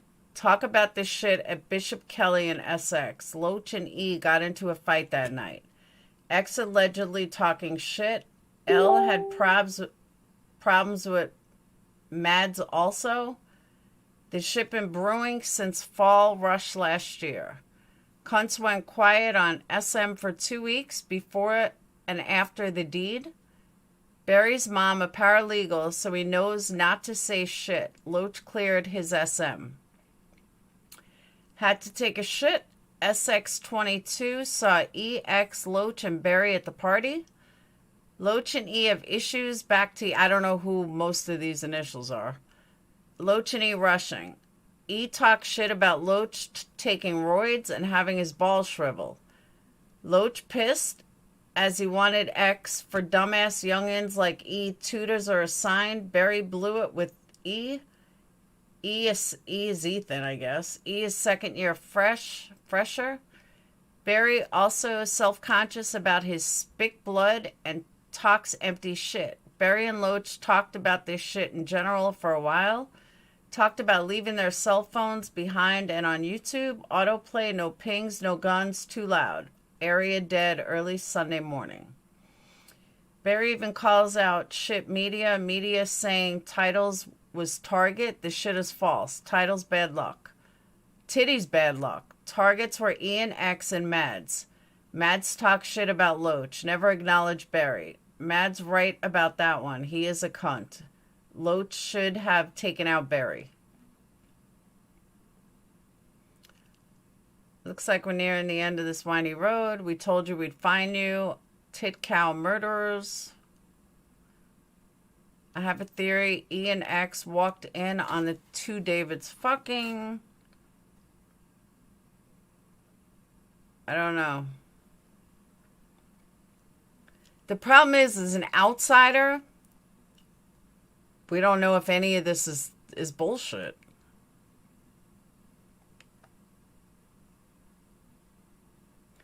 He was referring to having ample opportunities to get revenge on Loach, but is choosing to play grieving boyfriend right now. Makes sense not to carry out a vengeful act when the entire world is watching.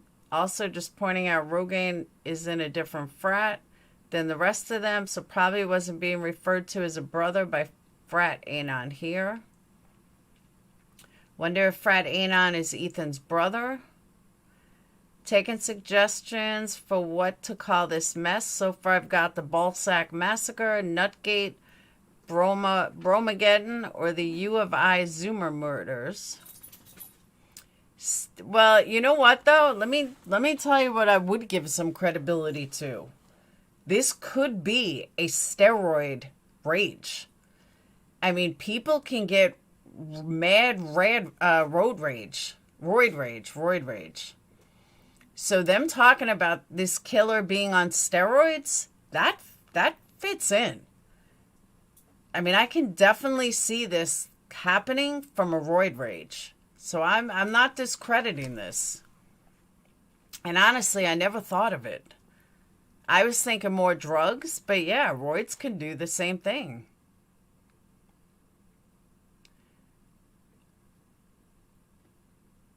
Someone wrote, side note, Idahoans basically illiterate. Third tweet about leaving country, maybe nothing. I'm not thinking that. This dude. Oh, there's Loach. There's L. And there's Atkinson.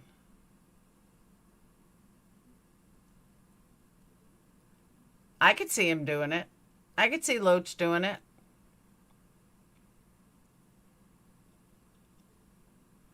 Thank you, Amanda.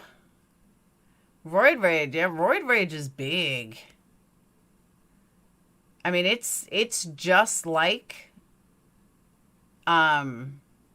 It's just like being on like a major cocaine binge. So now we could put a face to the names.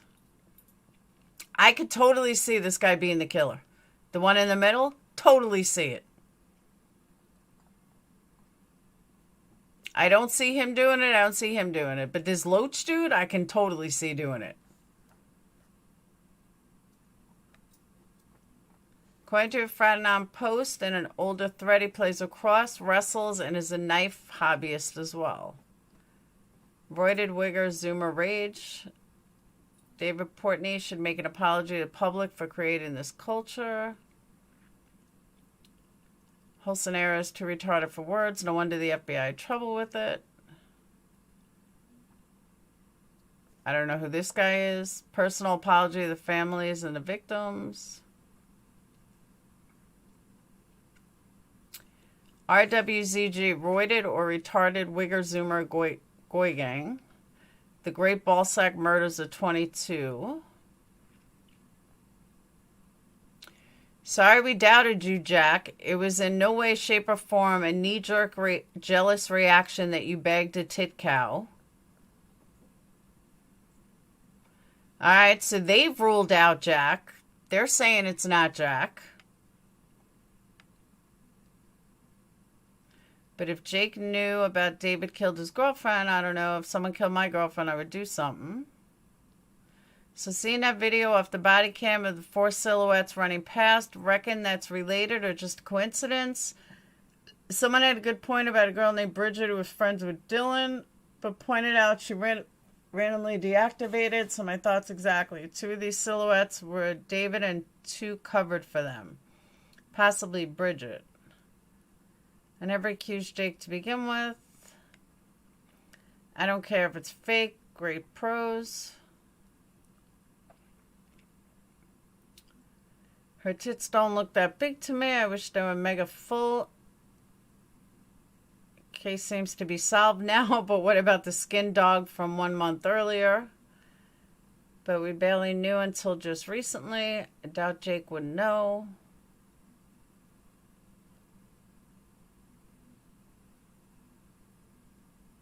This is pretty big, though.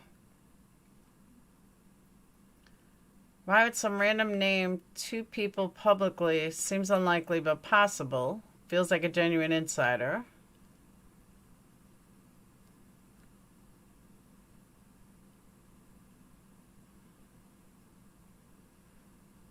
It's a face of a quadruple murder. See, these are all anonymous, so I don't know who's legit. Like, who's really in the frat and who's not. We have accusations against Schizo Cunt Barry dating from 11/21, long before he was on anyone outside of Moscow's radar.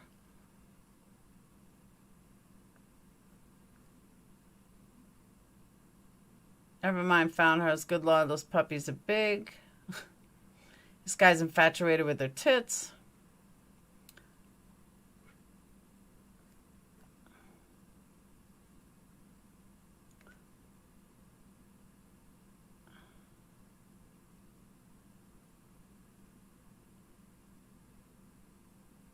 Okay, so they think Loach did it, is what they're saying. The fact that 4chan has solved a crime case over the FBI and police speaks volumes. Link to Bridget. First I'm hearing of her. Fratanon said Dirty South Loach was the knife man and Schizo Cunt Barry was the lookout. She was probably a psycho. Well, Amanda, thanks for bringing me this. Yeah, that's... I mean, it could be total full of shit, but it might not be. The fact that they said steroid rage sticks out to me. Like, it really does. I'm out of the loop. Has it been solved? And who are the main suspects?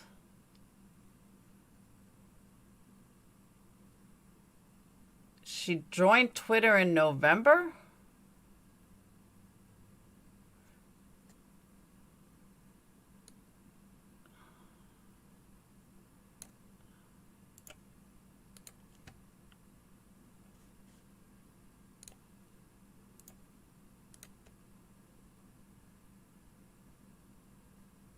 That's Barry. If a white person ever tells you they're living the dream, just know they're suffering.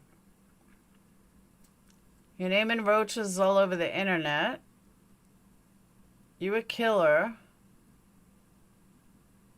The killer was taken into custody within the last hour and was now sitting with cops reading this comment. Would there be anything you would say to them? Why'd you do it over a college beef? Seriously.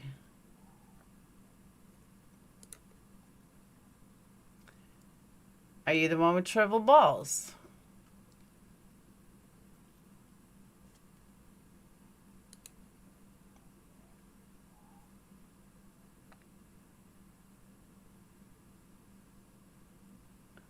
I've routinely seen you falsely accusing those in our brotherhood.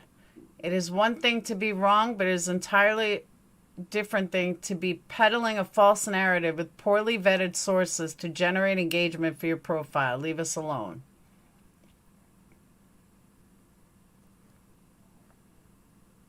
So he's denying it.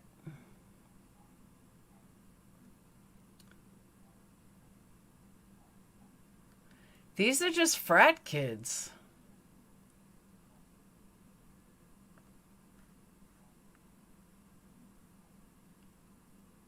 I'm just like, Batman, instead of fighting crime, he drove all the time.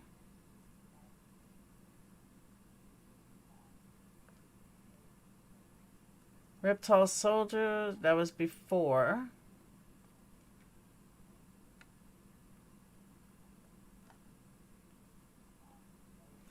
See, his writing style, this is what I was looking at. His writing style hasn't changed. From before the murders to after, he really is writing the same kind of stuff. I was looking to see if there was like any kind of connection in past. Like if his writing style changed at all, if anything changed. No.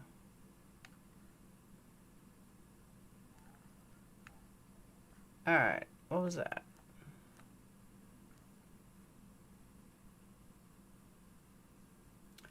So I might change our petition to allow pregnant women to smoke if they want to.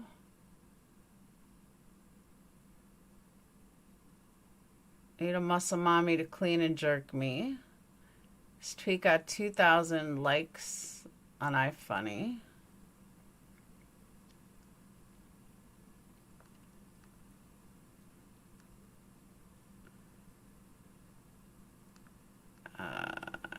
Sigma Chi's annual media shit.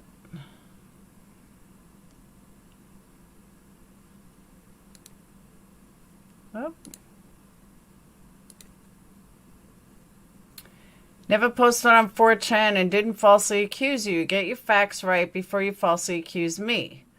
Someone seems to think you did it and they got receipts. I openly question that narrative too, suggesting whomever did it had more planning.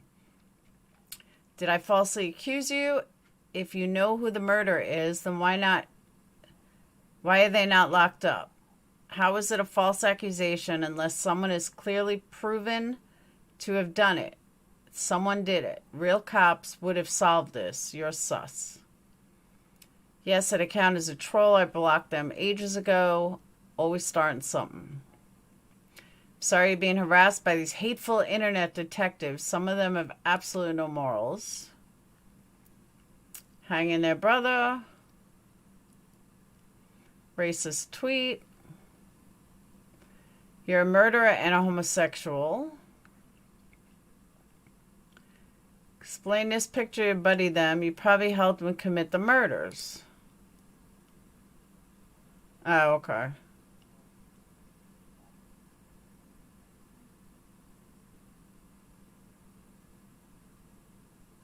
So this is it. I mean, this is what they're saying right here. Bro, you can see the King Road. I'll repeat it again if you're coming in late. Hey, Dana. Where this name... if you just got here, you're going to hear it right now. It was on 4chan.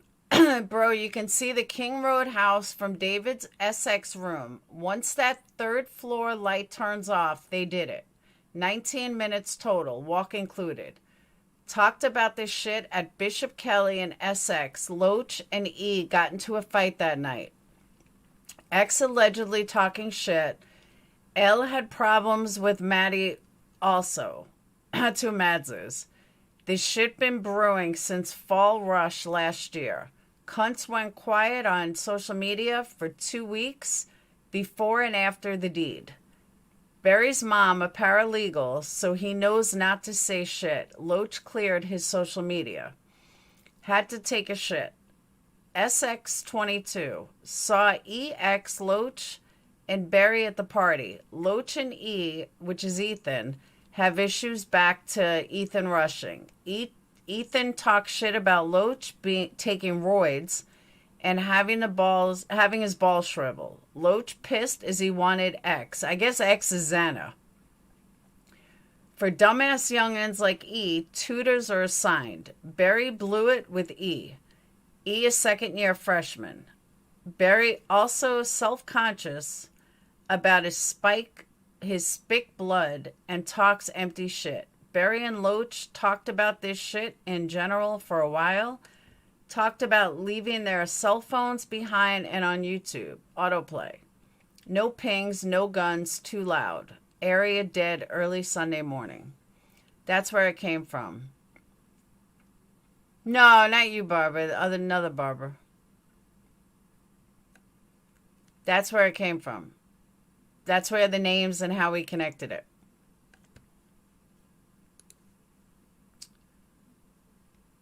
How does the Elantra fit into this Anons? Fat Bro didn't answer the question from the last. Yeah, does any of them own a white car?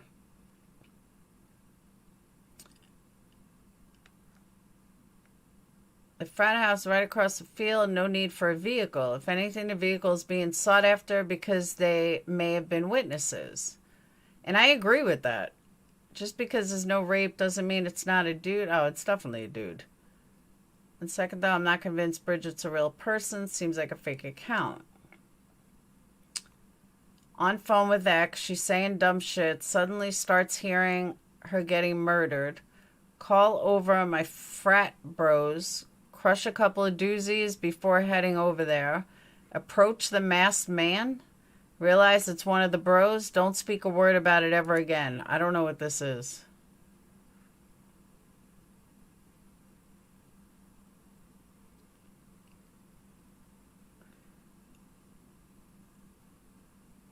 I don't know if this is supposed to be legit or what. You just read right over the schizophrenic? What are you talking about? What schizophrenic? Where do you see schizophrenic?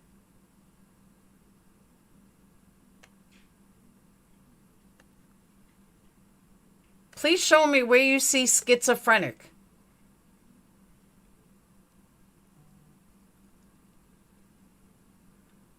How does the Elantra fit in? Frat Bro didn't answer the question. She may have been involved. Yeah, I bet gets sent wine mom nudes every day. Maybe he wants to know the whole world is watching him, every move of everybody who ever breathed in the direction of the victims and doesn't want to go to death row himself. And he's not in SX, so maybe he has info. Couldn't have been a dude if there was no rape. Elephant in the living room. This crime was done by a female. The frat house. So this is where I left off. Where did you see anything about a schizophrenic? I'll wait. Just because no rape doesn't mean it's not a dude. Hey, Joseph. It's big stuff now, Joseph. Big stuff. You're missing it.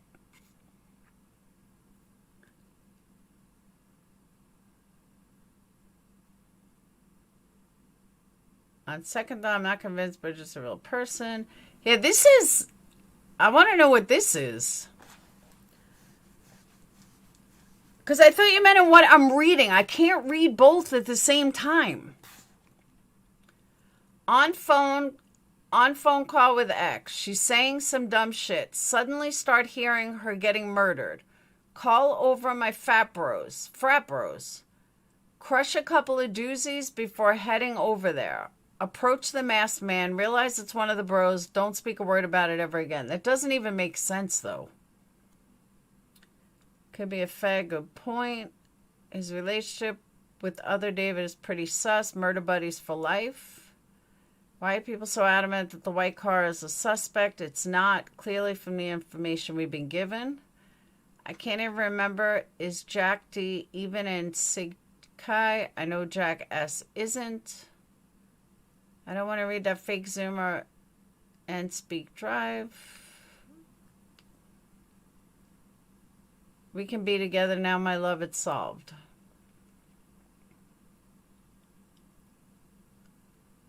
Convinced that the only reason this hasn't been solved is because police there are complete retards and fucked up the investigation. I'll agree with that. Case said she did it all the time, repeatedly called people until they picked up just to talk about dumb shit. He probably thought nothing was off about it since it was normal behavior. Clearly should be taking over their jobs. I wonder if this has been given to the police. Joseph, if you were in Discord, you would know. But since you're not in Discord, you're out of the loop. The car is pretty suspect. What are you talking about? Do people live under a rock? What reason would a car have to be there?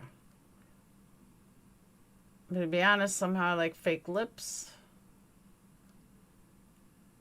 The incident with the male student who had the schizophrenic episode from with the college happened on 11/11/22, according to the 911 call log. Oh, that's whacked. No shit. So the incident with the male student who had a schizophrenic episode from the college, from University of Idaho, happened on 11/11. That's wild.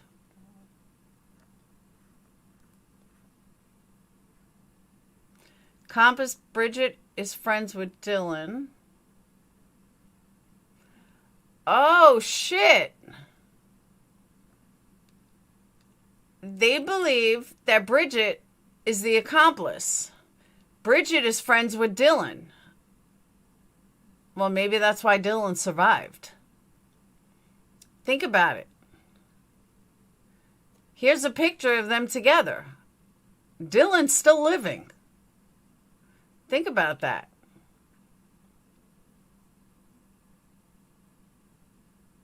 Think about it. Makes sense.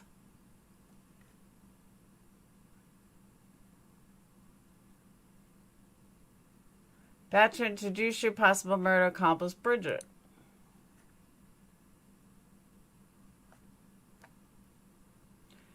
I don't know. The more I read, the more I'm thinking this might be... Dylan is the bigger one. I'm thinking this might be legit. How do you not see?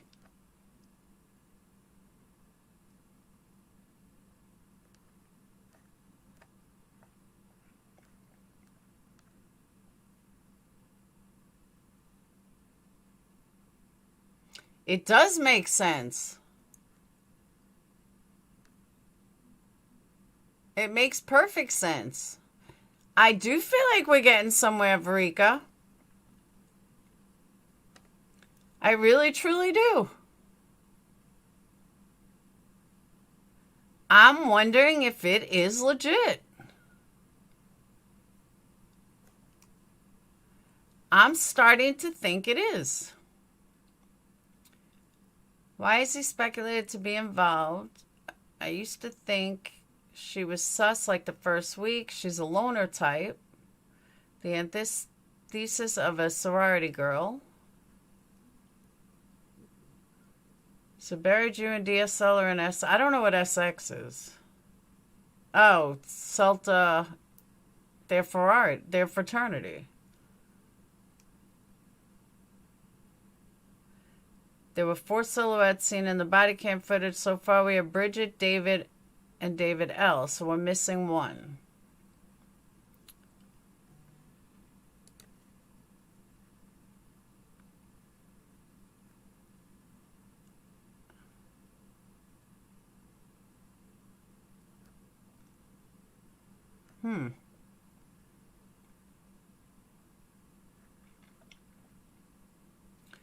It's not looking good for Dylan Bros right now. Whoever gets the fourth accomplice gets dibs on Bridget. Fed should look at this poster. He's got 50 posts in here. Yeah, I agree with that. Barry Fag and Brother Shrivel Balls are both SX. Yeah, SX must be the fraternity. Good morning, sirs. Any new developments? Last I was here was Meth Juggler doing Reddit AMA train wreck. I'm OP, just hyper-focused on this case and procrastinating my finals. See, there is a fourth person. There's Dylan again with this girl.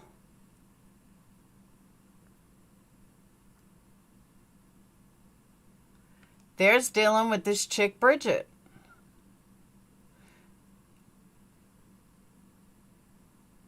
That's crazy. But everything fits in. Like, I know they might be, like, feeding off each other, but everything fits in. Between the steroid rage fits in, the accomplice fits in, everything fits in together. That why Dylan wasn't killed. Well, Dylan wasn't killed because she's friends with them. That's why she wasn't killed. Like, all this shit makes sense.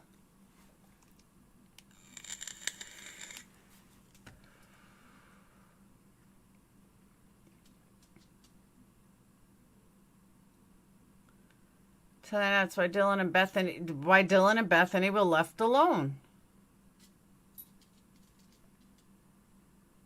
Someone asked Bro Frat Dudes why the two guys waited for so long. If they kept talking shit back and forth, why wait? Was the party's end and Ethan attended a trigger for what's-his-name, Loach, to kill 4 people? I don't buy this shit. Seems like Loach is the faggot posting this shit himself in order to gain attention on his social media. Don't know if that is Murder House, but no Deadbolt.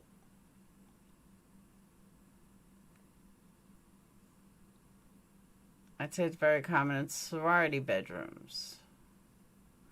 Roll back to the truckers footage and check see if any of them were there. Stayed in that bedroom. Dirty slag. Guilty is charged.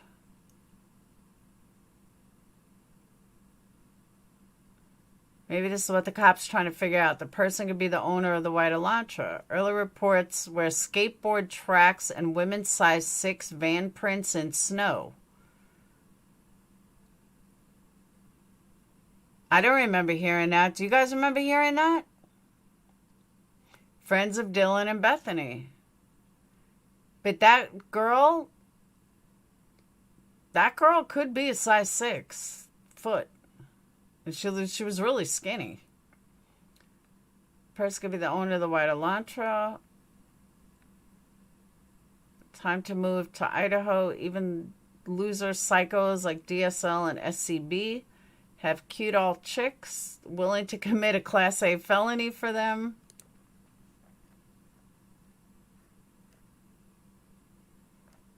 She could be a size 6 foot. She's small. I don't think the Elantra's link. Frat house was just a walk away unless someone used to dispose the evidence.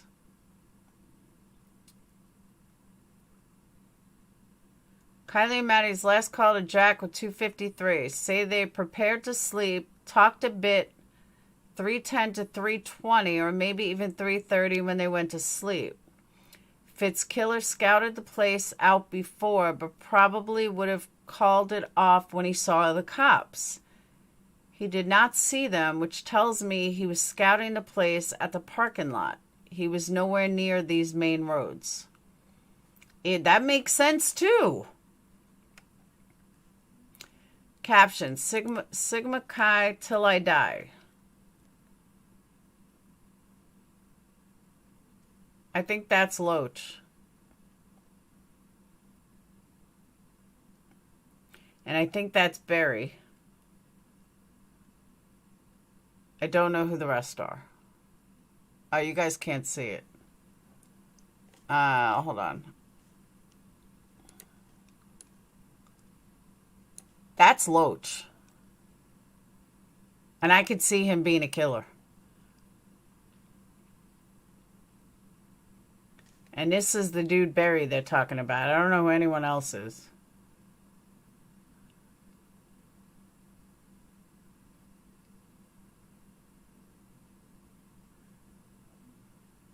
I don't know. Just woke up. Anybody give my QRD on the new characters, Loach and Barry?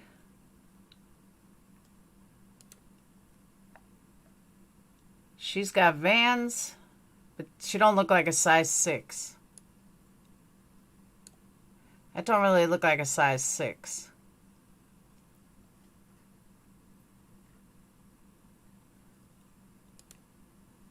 Bridget and Dylan on skateboards.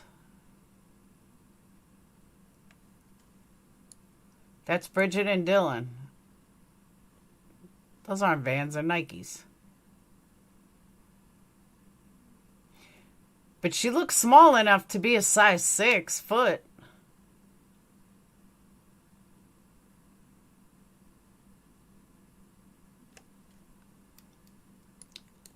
I know, right, Barbara? I won't get credit for it, though. All the big creators will be out there tomorrow talking about this, making tons of money, and people say, oh my God, you're so smart. I haven't even got one super chat tonight. But that's what's going to happen. You'll see. Happens all the time. Yeah, she could be a 6. She looks pretty small.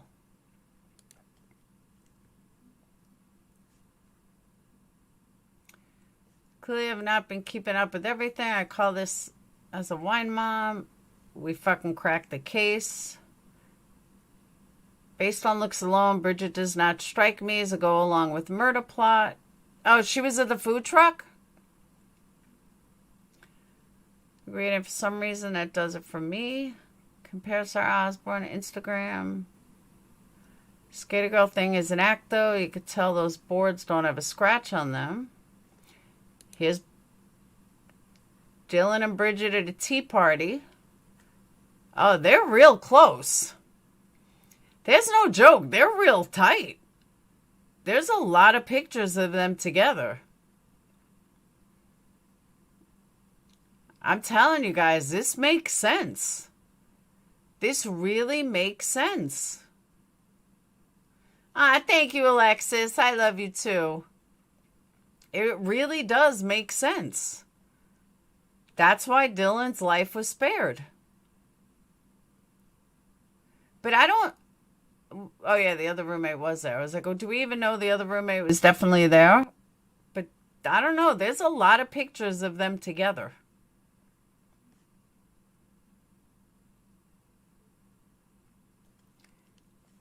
As 4chan turns...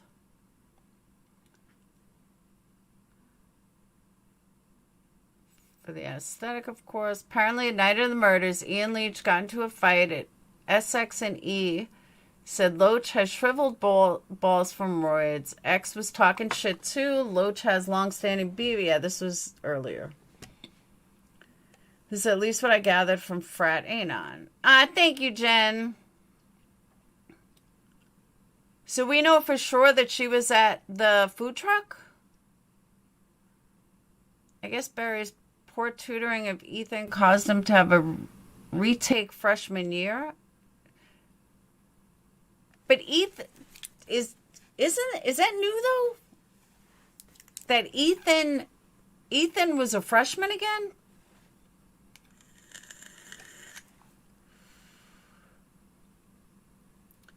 Mommy, the killer did not want to get caught. That is clear by now, I hope. So if the killer were to spot cops outside, which he probably did not, either due to hiding in the parking lot or arriving later than 3:15. Okay. So someone asked that today. I forgot who, but someone asked, did the cops leave after, or were the cops still there after they wrote the tickets? And I guess the cops left because they're saying that the person may have arrived after 3:15. He'd blow it off or enter later. You can be dedicated as fuck to pull through a quadruple murder, but once a killer or a soon-to-be killer sees cops, he jumps off. You can look up cases of SK and their behavior around cops. Same applies to any criminal, actually. Once you see cops, you bail. It's true. Long as Kelly, they've hated him for a year. I don't know why you're referring it to killer when it's killers. Because they've been planning it for a long time. Other way around, Barry was brought into Sigma Chi to bring their GPA up.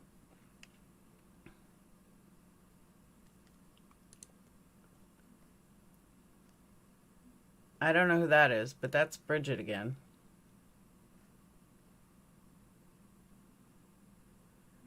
Keck-based Ethan. Due to me working out in a gym where roids are injected and the roid heads even offering that shit, I've witnessed the impulsivity. I agree with this. The guy I know had best control of his emotions, only was able to keep it inside for 5 minutes and then exploded. A roid rage is not what fits the modus operandi of this quadruple murder. See, I disagree. Loach or Roach or whoever the fuck he is, if he's a roid head and he's been shit talked there, it would have ensued a fight. And the whole town would speak about it. Thank you, Joseph. And the whole town would speak about it. And after an ensuing fight, if a quadruple murder follows up with one victim being the one who was in a fight, it'll be Roach and Barry right into the bullseye of this investigation. Cops would not leave them alone, question them. Have warrants to search their houses. That's out of the question. Our killer was bound to Moscow, Idaho in some way, but I don't think it is these dudes. And bear in mind, the murders of Xana and Ethan differ. They're not like Kaylee and Madison's murder. And then Kaylee's murder differs from Madison's murder. So Loach was the one on roid rage. All right, Anons, from looking over the body cam footage, the lights of 11/11/22 go out at 2:55 a.m. Assuming the perps walked from SX, it's about 400 to 600 feet to 1122. So a couple minutes walk. So again, SX has to be the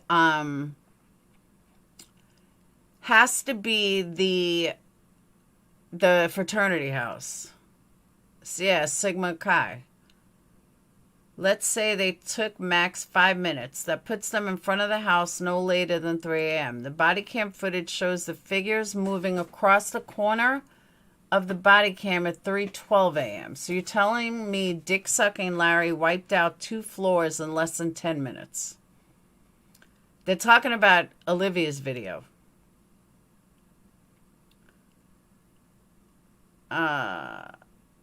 Up, she slipped up. A roid head who leaves absolutely no traces. That's true too. Guys, come on. These dudes want some of the attention and fame and therefore plaster their own fucking names everywhere. Not all the time. But if you give into your thoughts, what's the motive? Has this Barry and Loaf dude ever been arrested? I'll give you this. A quarrel prior to murder fits with built-up rage, which probably was a motive to kill these 4 kids. I agree with that. Friday Night said it took 19 minutes, kind of an exact number. What if he has security camera footage? Guys, I have a regrettable task of informing you that the 4th person was probably Dylan. So this person saying that 4th person may have been Dylan. I rest my case to the Anon who still believes the serial killer fantasy. What role does blackmail play? Could fraternities blackmail a straight religious kid who sucked a couple of dicks at a hazing ritual into committing 4 murders? Maybe. For some reason, I was thinking the same thing. You missed out a bit about titles, and getting murdered was bad luck. Are you trying to indicate a Showalter connection based on the previous breadcrumb that he was in the closet? Sadly, I've learned from this case, states the fucking obvious. Always look closer to home. I'm just relaying what Friday Night said. Really, sounds like there was a fight at Murder House, but not a murderous one. It's been rumored since week 1, but none of us knew what it was about. Turns out it's over shrivel balls. But if Loach and Barry had been low-key planning some shit for a while, maybe that helped Loach keep his cool for a bit after initial fight, and Barry was a voice of reason, saying they should just go kill them later. So then they decide to go carry out the plan they've been working on for a while. Frat Anon said Kaylee wasn't a target at all and was just in the wrong place, wrong time. But Loach hated Maddie. So probably figured he would just take care of her too while he was already killing people in the house. Explains the differences in wounds, damages done to K&M. I'm simply saying blackmail is what keeps these rich and powerful pedophiles from seeing justice. That's what I was going to say. Do they talk about if these kids are rich or not? Like, are they rich kids? Because that's what I'm wondering too. See corroborating evidence here. Accusations against Barry Boy from 11/21. Long before he was on anyone's radar, that wasn't an insider. From the footage, I can see the room. Yeah, but it's here. It's not there. I could see the room on the 3rd floor parallel to the slidable glass panel below. The lights are off. If the killer were to spy from the backside, he wouldn't position himself to the left, having only a direct sight to Kaylee's room on the 3rd floor. The frat lap will be at another dead end, an unsolvable case. Absolutely zero proof of beef between the girls and random frat bros. Remember, all the source of this information is coming from an anonymous user who posts on something. Definitely not a LARP. So says Frat Anon. Always someone trying to throw us off when we have solid proof, including Barry's behavior on Twitter. They own everything, and they believe they own us as well. There's a photo of David L. sitting on a black couch on the patio of the later crime scene. Can someone ID the car, judging from the interior locks? What is our car, Anon? Either way, it's being sent to the tip line. So if you see it to be true on the news, you may have us apologize for telling you so. He didn't know how to reply. Someone where to spy. There are probably direct lines of sight and the points where he had to position himself in order to spy on that house. See, let me tell you guys something, though. Are you guys sick of me reading? But let me tell you something, though. Remember last night I was talking about you have to connect the dots? All these dots are connecting. Everything these kids are saying are connecting. Like, and I'm reading it and I'm looking for things to make it not make sense. And it all makes sense. Like, from the rage, from the fighting for a year, from one of them planning it and the other one being a lookout, it just all makes sense. Like, it really does. And especially if these are a bunch of rich kids.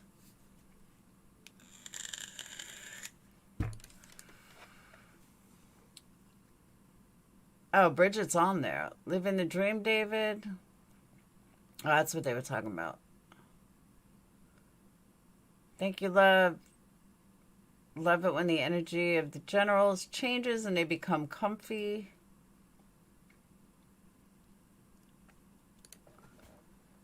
I've read the opinions of others that something happened at the frat house and people think someone there committed these murders. Being once myself a 20-something college student, I'm baffled at the concept that an impulsive frat guy pulled off a murder so well thought out and planned as to leave no murder weapon, go unseen, have no visible injuries because he took the time to wear gloves, and if accompanied by someone has managed to not be ratted out or discovered by now. This is not that person. Which of you fuckers posting our investigation on the Facebook page? See, I don't see it like that, though. I think these guys really might be onto something. Because the original poster that posted it, he sounds credible. Like, he may not be, but he sounds totally credible. He's given names, he's given circumstances, it flowed naturally. He doesn't sound like he's trying to say something. Like, it sounds legit to me. It really does. An asshole and an idiot, come on. Look how they're fucking mangled the delivery. The only thing that requires time is to replicate the DNA. Poly or something, chain reaction in a few hours. I've heard that too. You'd be able to make millions, even billions of copies of tiny matrix molecules. First application was done by Alex Jeffries in 1984. We're in 2022. Most of the work being done by computers. It's true too. Maybe they're trying to find evidence on the accomplices. That's a bit harder. DNA could take up to 45, 60 days. I believe is a lot of evidence gathered. They didn't finish gathering DNA shit till like second week of the investigation. Still waiting for Franon to come through with proof. I know someone who's a roid user. Seems like a friendly guy, but also has been in a prison for stabbing someone in the leg.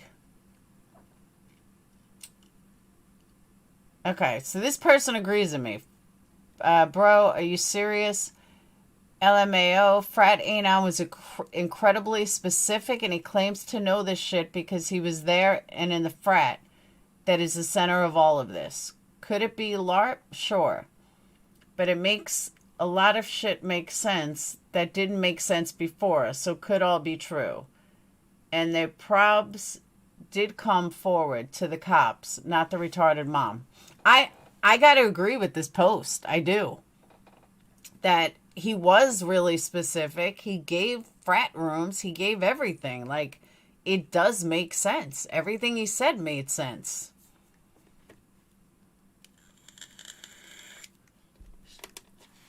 Shed light on a lot of speculation Anon's had. Sure, this sounds so stupid, but so unbelievable that it actually might be true. I agree with that. But it was an impulsive act, wasn't it? That it was testosterone. And it makes sense on roids how you can kill 6 people. I mean, 4 people. And why Dylan is still alive. Generally think goes through some people's ears and out the other.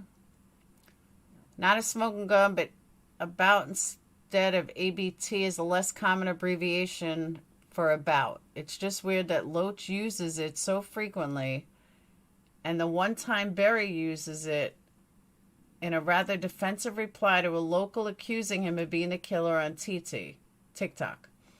It's almost like Loach is responding under his friend's account because maybe Barry isn't dealing with it as well as Loach.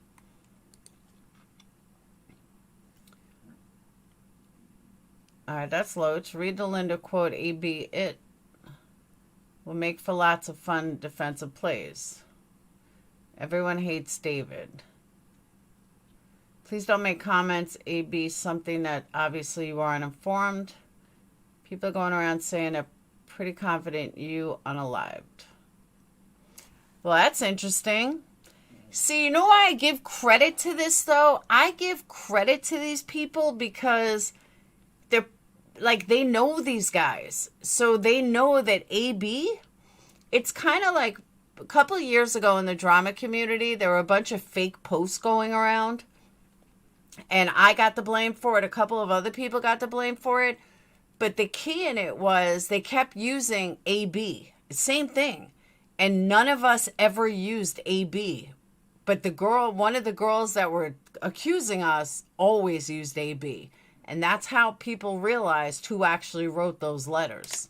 And it's the same thing here. So I agree. This is probably him.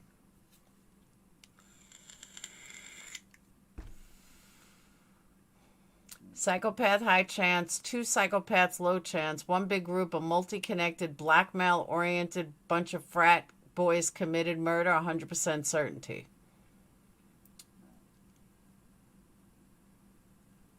Then there's this. Common typo. Just dropping things as I find them. Loach gives me the creep vibes of the 2 Davids, so I could see him being Sarah Osborne.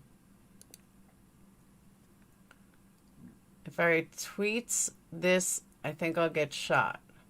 I wonder why this killer didn't strip you guys, because I honestly would love to have played with your bodies for a while you were warm. Nah, it's common.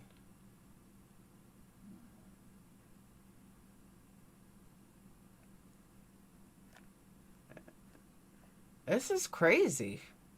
Hey, Mickey, you missed a lot.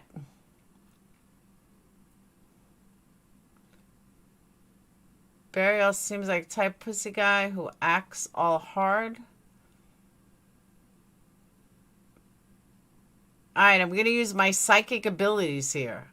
I think they're right. I think it's this Loach dude.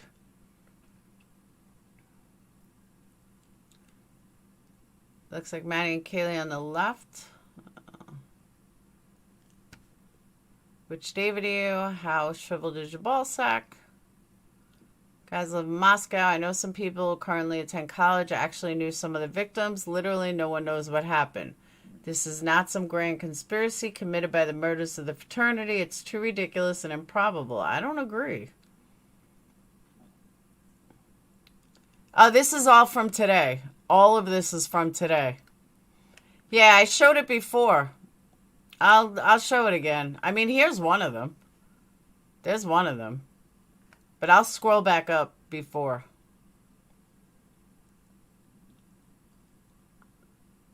Next, I'll try to tell us it didn't even happen. The murders are fake. Oh,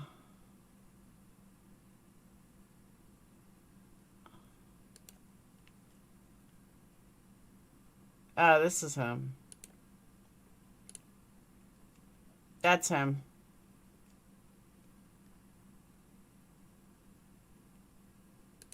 But there's better pictures of him. Steroid face, bloat. I never thought it was Jack. In a way, it's almost too fucking stupid to be fake. I'm a clinical personality chief. That's the face of a quadruple murderer. I guess this is the couch in the girl's house, in that house. Dumbass done it over something so fucking stupid and alter ego shit. You late to work, Chan. We got the suspects already.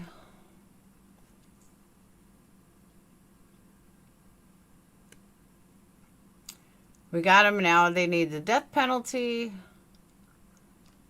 He really was just playing COD all night and ignoring his ex's calls. The fact that 4chan has solved a crime. Oh, I'm way behind. I'm shot all the way up.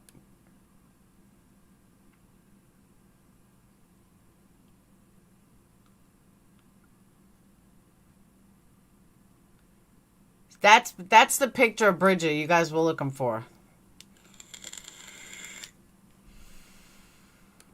That you said I scrolled past.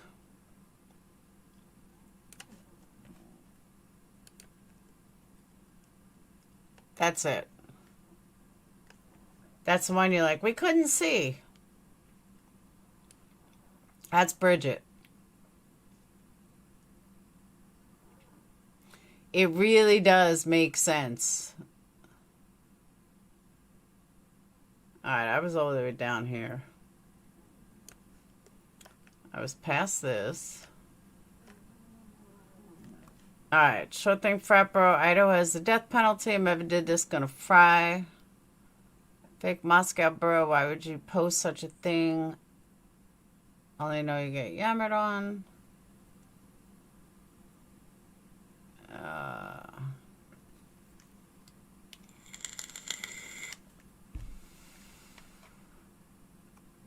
can tell you the cop footages are useless. This is why they probably released them. I'll agree with that too.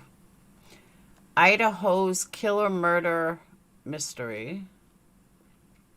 Download, save, and archive all of this.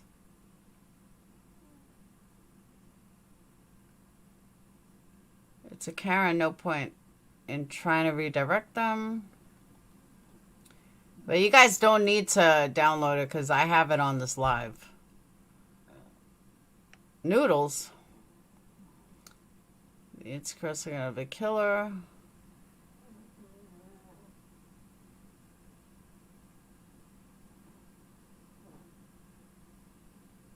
Sorry to deliver bad news, Anons, but this beads is on a subreddit, Idaho 4. Why can't they be fucking original? Alright, let me tell you something about Sense. The murders on the 3rd floor. The killer caught Madison and Kaylee in their bed, apparently silently, but not enough. Xander and Ethan were alerted. Their murder looks different. Someone was close to the wall, hence the blood running down and seeping through the wall. A source or blood pool must have been near the wall, indicating towards a scuffle or a fight. No one stands near their wall at 3 a.m. doing whatever the fuck one does at 3 a.m. If this frat sigma no cap dude... Wait, I just thought of something. What if they were having sex? I mean, they're college kids. They could have been slamming up against the wall. Maybe he killed them while they were having sex. And that's why they didn't want... That's why they just said they were sleeping. But when this guy just said maybe no one stands against their wall at 3 a.m., I'm thinking they were having sex. Maybe they were standing up or sitting on a windowsill, and that's why they were so close to the wall. You know what I mean? That makes sense. I mean, you don't have to be a teenager to do that, or a young kid. Did you, Veruca? That's what I was thinking. I mean, I used to do that. Absolutely no reports about it. The cops would have been called. I know, Mickey. That's what I'm saying. That's why I said it. But that also makes sense as to when he just said source of blood must have been near the wall, indicating towards a scuffle or a fight. No one stands near their wall at 3 a.m. No, but you could have sex against your wall. And he could have killed them while they were having sex, which makes sense. If the frat sigma no cap dude was indeed having a quarrel with Ethan, we'd hear about it by now. Everyone would have come forward and say Ethan was in a fight. Absolutely no reports about it. The cops would have been called. Something would have been reported. If people do not call cops, then they'd speak out by now. A fucking fight happens at a party and the attendees keep shut. What's next? See, I don't agree with that, though. This is frat parties. These are frat kids. They're not going to rat on each other. This is TikTok level of investigation. Fucking retarded. The only clue which is somewhat valid is that black couch. But that could be any fucking couch. So as long as one verifies or IDs it, I'm out. Do it. See, the fact that they posted this on Reddit now, it's going to spread to Facebook, then everywhere, and it's giving them dickheads a chance to do a runner. Like, why can't people use their brains? Why would frat guys throw their lives away like that? There's a ton of girls out there. What's a bigger feeling than love? Jealous, I would say. Interesting. What about you? Betrayal. Who's Bridget?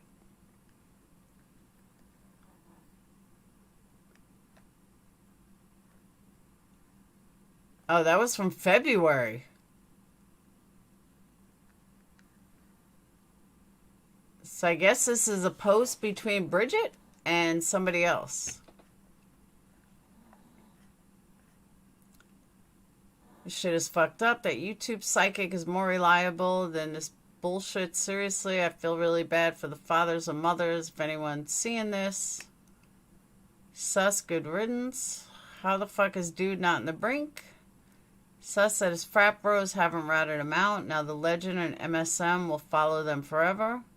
End up in a shitty, scary movie inside of a Scream movie. This is my super secret club. Frat guys aren't going to rat on each other, though. Police has conducted 100 interviews. Someone would have... No, not necessarily.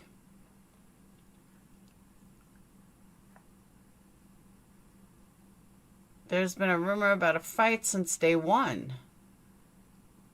I get it. There's been a rumor about a fight at SX since week one, retard. And now there's proof. Someone called Barry out on TikTok back on November 21st, so clearly locals have been talking about it. Just never made it to media.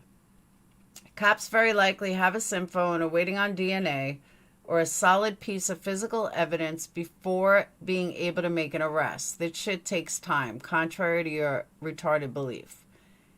If Friday 9 is right, I think order would have gone ENX, killed in bed, bed against near wall, blood pools against wall, then Loach figures he'll take care of M2 since he hates her also, heads up and finds K there, bad luck, she's gotta die now.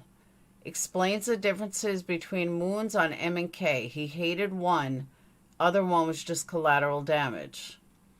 Sorry you're unable to use that retard brain of yours to try to connect some dots. See, another one connects dots.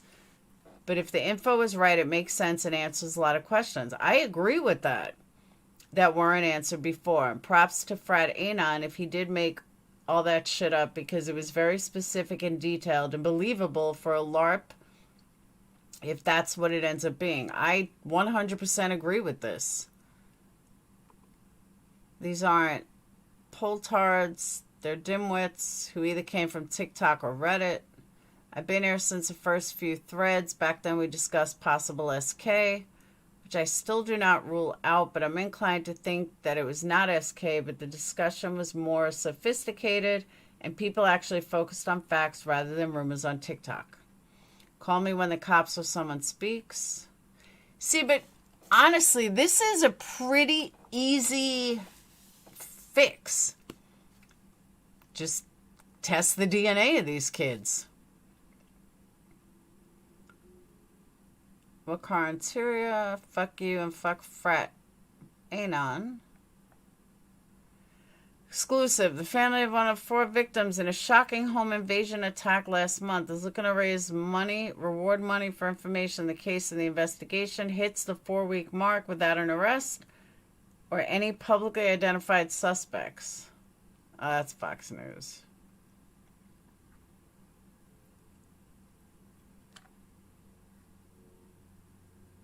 Bet the Reddit wine moms are all over this. That's it. Answer next thread. And they closed the thread. That was it. That's some interesting stuff. Now that I've been on 3 hours. Nah, but honestly, that was worth it.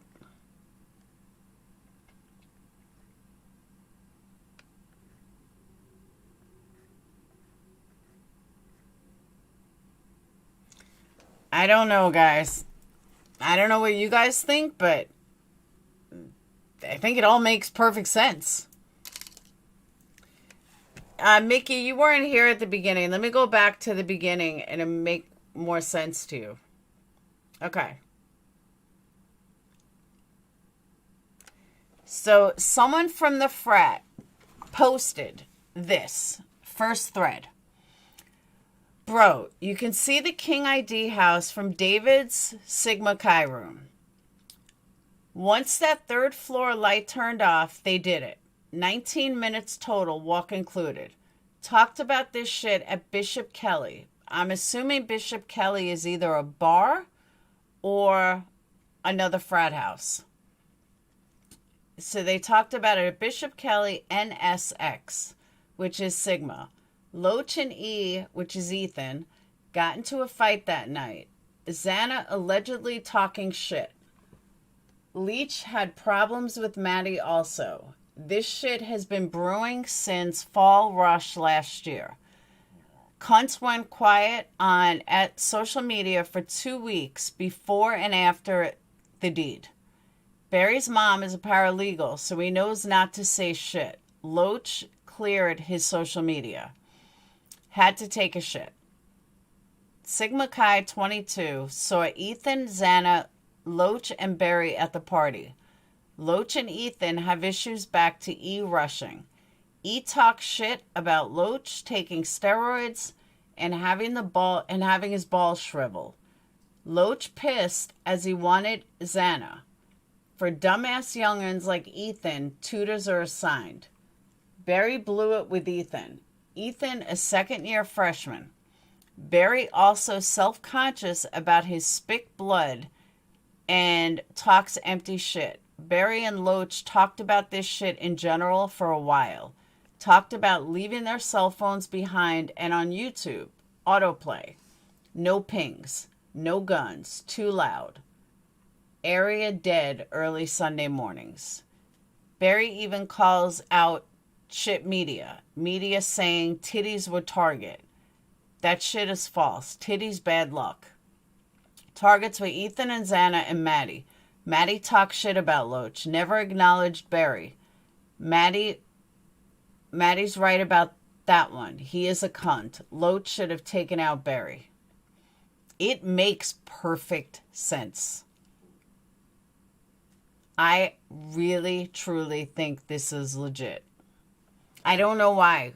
Just call it that gut feeling. I 100% think this is legit.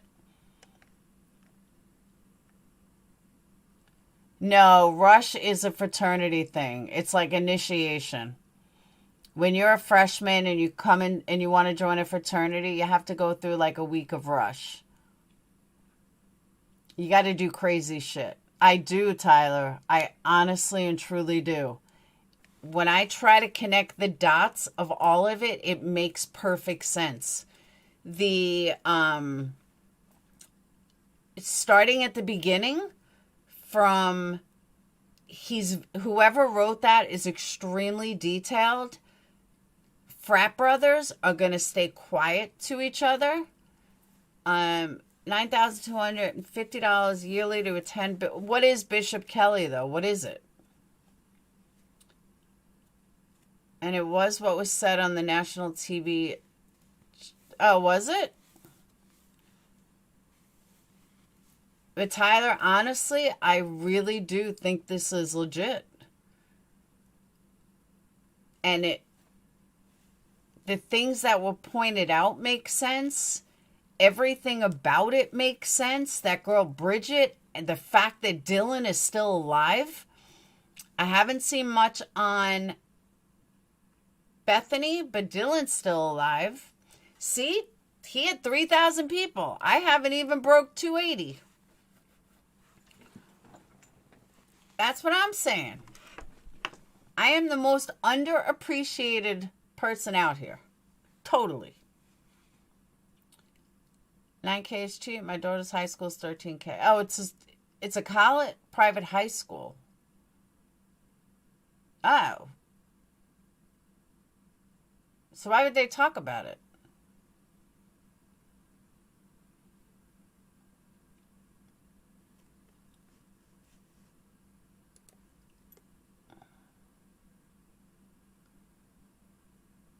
Tyler had 3,000 people in his live. Well, I'm going to start doing stuff like Tyler then.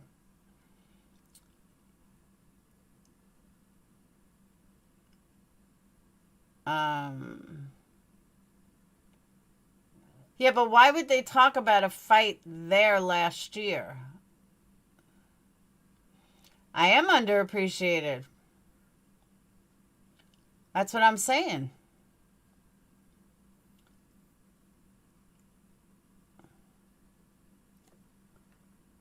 Now, Tyler will tell you it's because I'm an atheist. I did too, Angela. I said the same thing. You are a good role model, Tyler.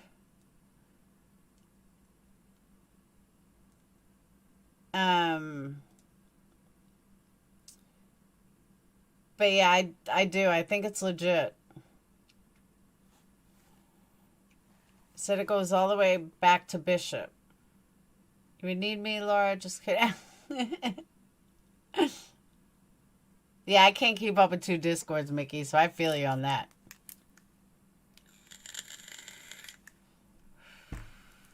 I think a lot of them come from Boise, to be honest. I really do. I think a lot of them come from Boise. Last year was referring to Rise. See, then why did they say Ethan? But he also said Ethan was a second-year freshman. I didn't know that.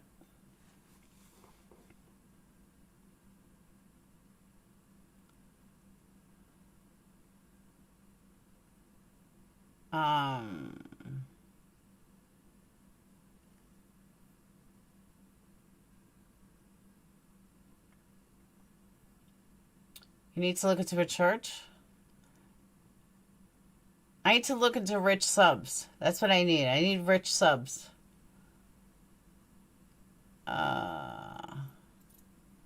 Thank you, Crystal. I know some of you guys appreciate me. Christchurch in Moscow. Video from ABC pastor seeks to... Oh, Tyler, did you know you made an article yesterday? I read it. I was like, I wonder if Tyler knows he made an article.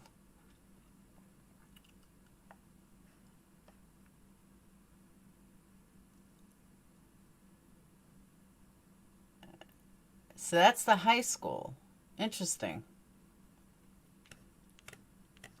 Yeah, this is crazy, though. His grades sucked, apparently. But I wonder why the news didn't report. Yeah, you did. You made an article about your post. It's in my live yesterday. I don't remember exactly how I found it, but it was about the Hudson guy. The one that allegedly drowned, which I don't believe he did. The one that accidentally drowned, which I really don't believe he accidentally drowned. I think that's total horseshit. But you had made a post about it, and then an article wrote that you made a post about it. I was like, hey, Tyler made an article. This is better to have 100 people give you $2 and 2 people give you $100. Well, that's true too, but I haven't even got that. I made a total of $21 tonight, and I've been on 3 hours. So they keep getting commercials. Keep hitting ads. They're going to get lots of ads. You'll go through...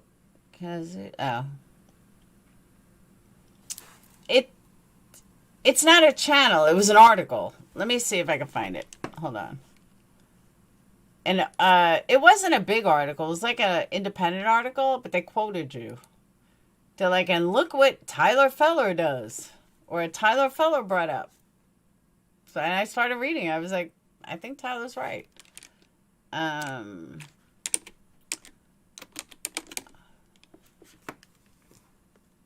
on. I could probably find it this way.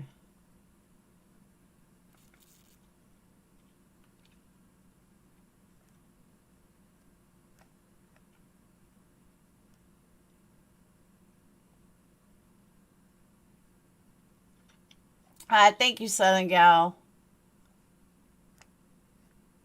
That's not it.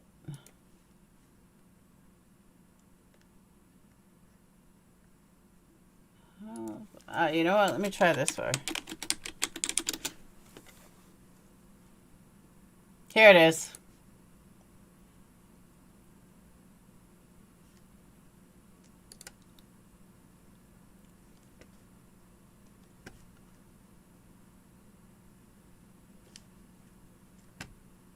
What the hell is this? There it is. Hold on.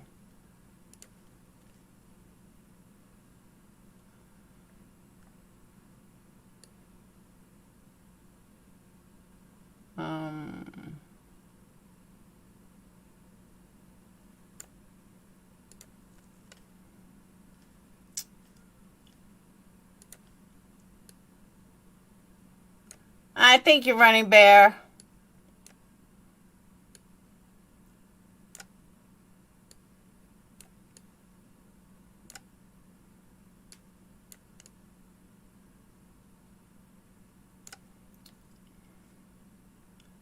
Let me find chat.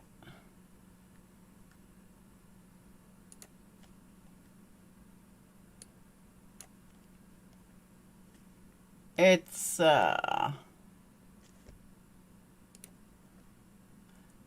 SHS Trends. Yeah, they got this day wrong. It wasn't January. It was May. But it said Hudson Linlow was discovered dead in Paradise Creek. His death resulted from accidental drowning. But Tyler Feller has alarmed some people with doubts about how he died. Tyler Feller is a social media user. Even the Moscow police and its handling of Linlow's case have been scrutinized. And it's your post. Saw this on Facebook.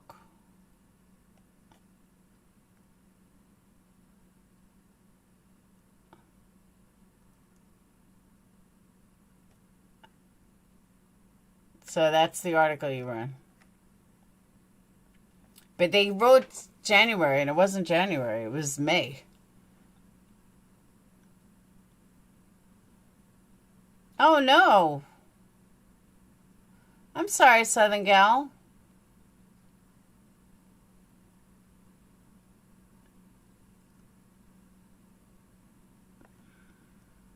I think he was killed by his fraternity, too, honestly. First I heard about what? Thanks, Stacy. We are both experts in drowning autopsies. Tyler, there's no way this kid, who was an environmentalist, accidentally died in a shallow creek. No, sorry. And then you can't even find stuff on it. Like, where's the news stories? Where's the articles? No. I think he totally was murdered.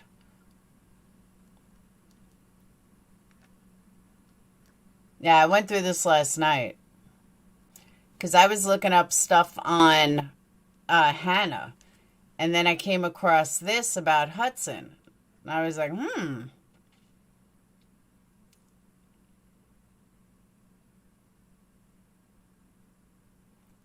You don't have to convince me. I'm the one they wrote the article from.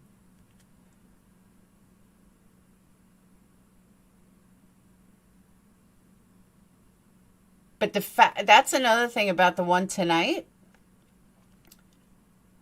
No, there were I think there was more than that, Coffee. I think there were 3.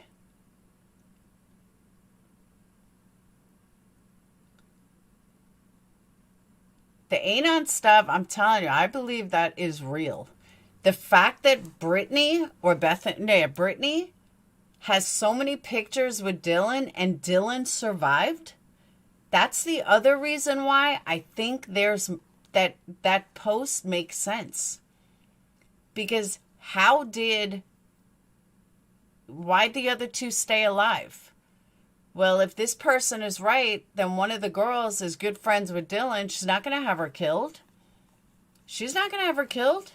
She's going to keep her alive.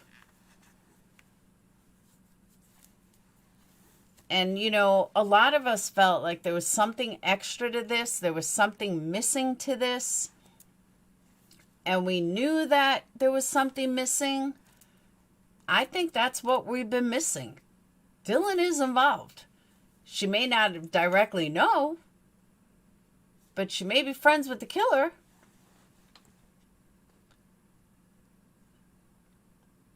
And the fact that they may have, now we have no way to confirm this, but that they may have removed social media.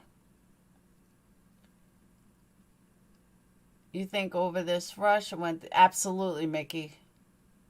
Absolutely. Kids do dumb things. kids really do dumb things over reasons that you'll never know. But my intuition, which is usually pretty on point, my intuition tells me that Leach is the one. He did this. If this stuff is true. Sorry, no one's going to convince me that they didn't hear any. I agree with that too. I'm with you on that, Ashley. They're all going down, absolutely. Oh, I do, Tyler. Because I'm looking at it from connecting the dots. These dots connect. You know, I always, like I was saying this last night, I always try to find where the dots either connect or they don't connect. And a lot of times the dots don't connect. But if the dots connect, if I can connect the dots, then there's no reason to doubt it. And these dots are all connecting. The second I read it, I'm like, roids, steroids, that will make you go in, like, that gives you roid rage. People have, look at that. I think it was a wrestler, that professional wrestler who murdered his wife or something on a steroid rage. I can't think of the name. But he did this horrific, bloody murder of his wife while on steroids. So it makes sense that someone in a roid rage can stab 4 people. No problem. I'm also a big believer, and I said this from the beginning, I'm also a big believer that Ethan was the target.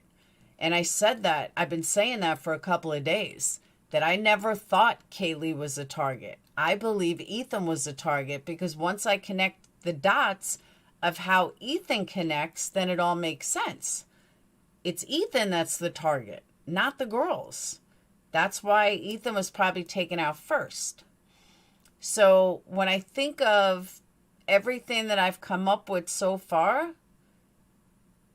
connect the dots, have that come out, connect the dots, I think it is. Oh, yeah. It wasn't an ex-detective. It was Chris McDonough. And I do not think that the glove is related at all. I think the cop dropped him or something. Because he hated Maddie.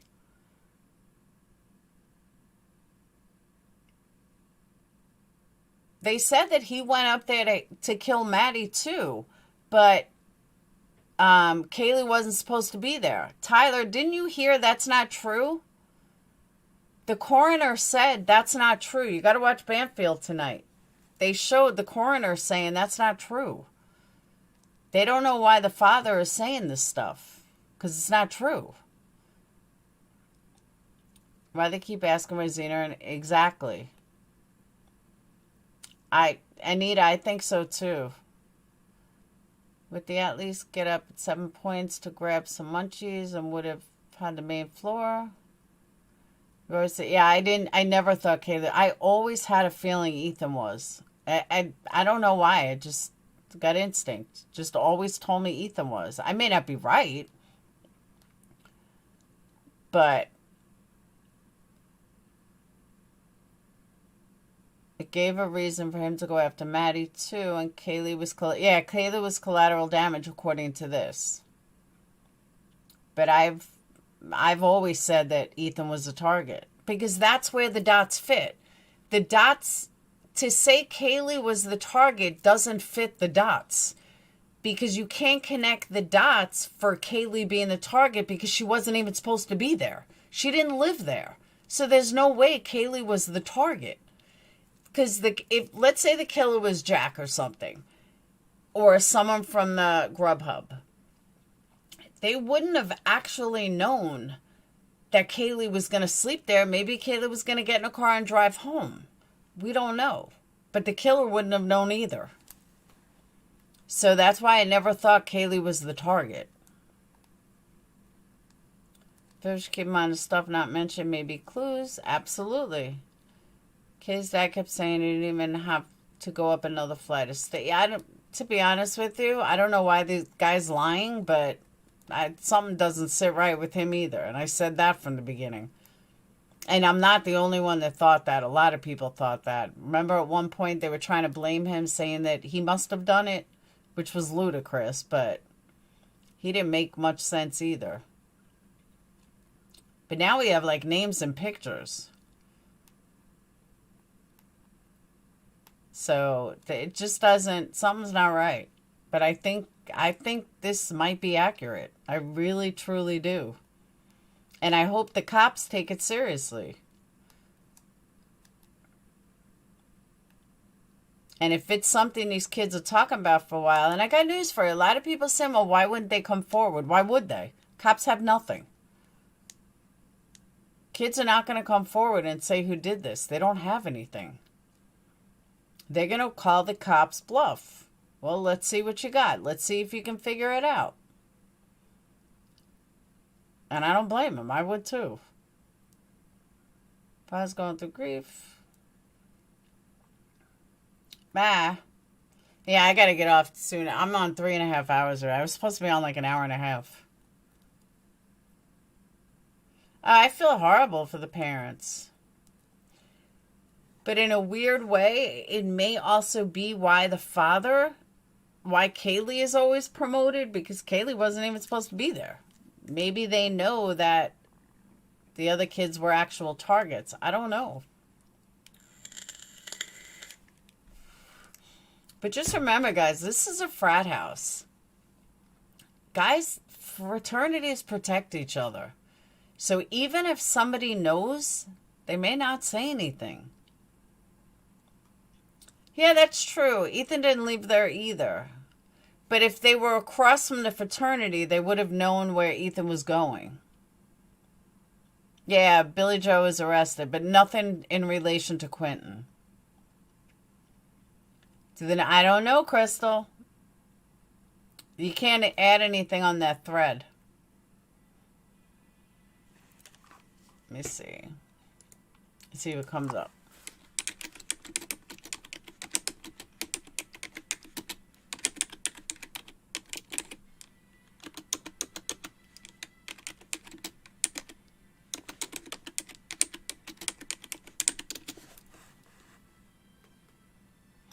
There's a Dr. David Leach in Moscow. Any relation? I don't know. But they said he's a rich kid. He's an ophthalmologist in Moscow, Idaho. And he's affiliated with multiple hospitals in the area.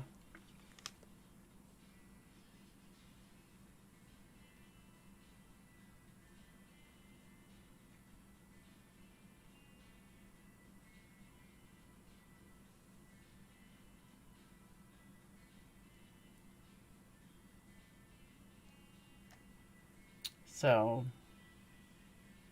I believe their bylaws swear them secret. That's what I'm saying. Yeah, but you have to remember, Ethan, if the story is true, okay, we're just going to go with if it's true. Well, you have to remember that they were at the frat house. So all they would have had to do was, anyone that was at the frat house would know that he was staying at her house and not coming back. But I don't know. I feel like that poster is just too detailed to be fake. Just my opinion. But time will tell. We'll see what the cops get.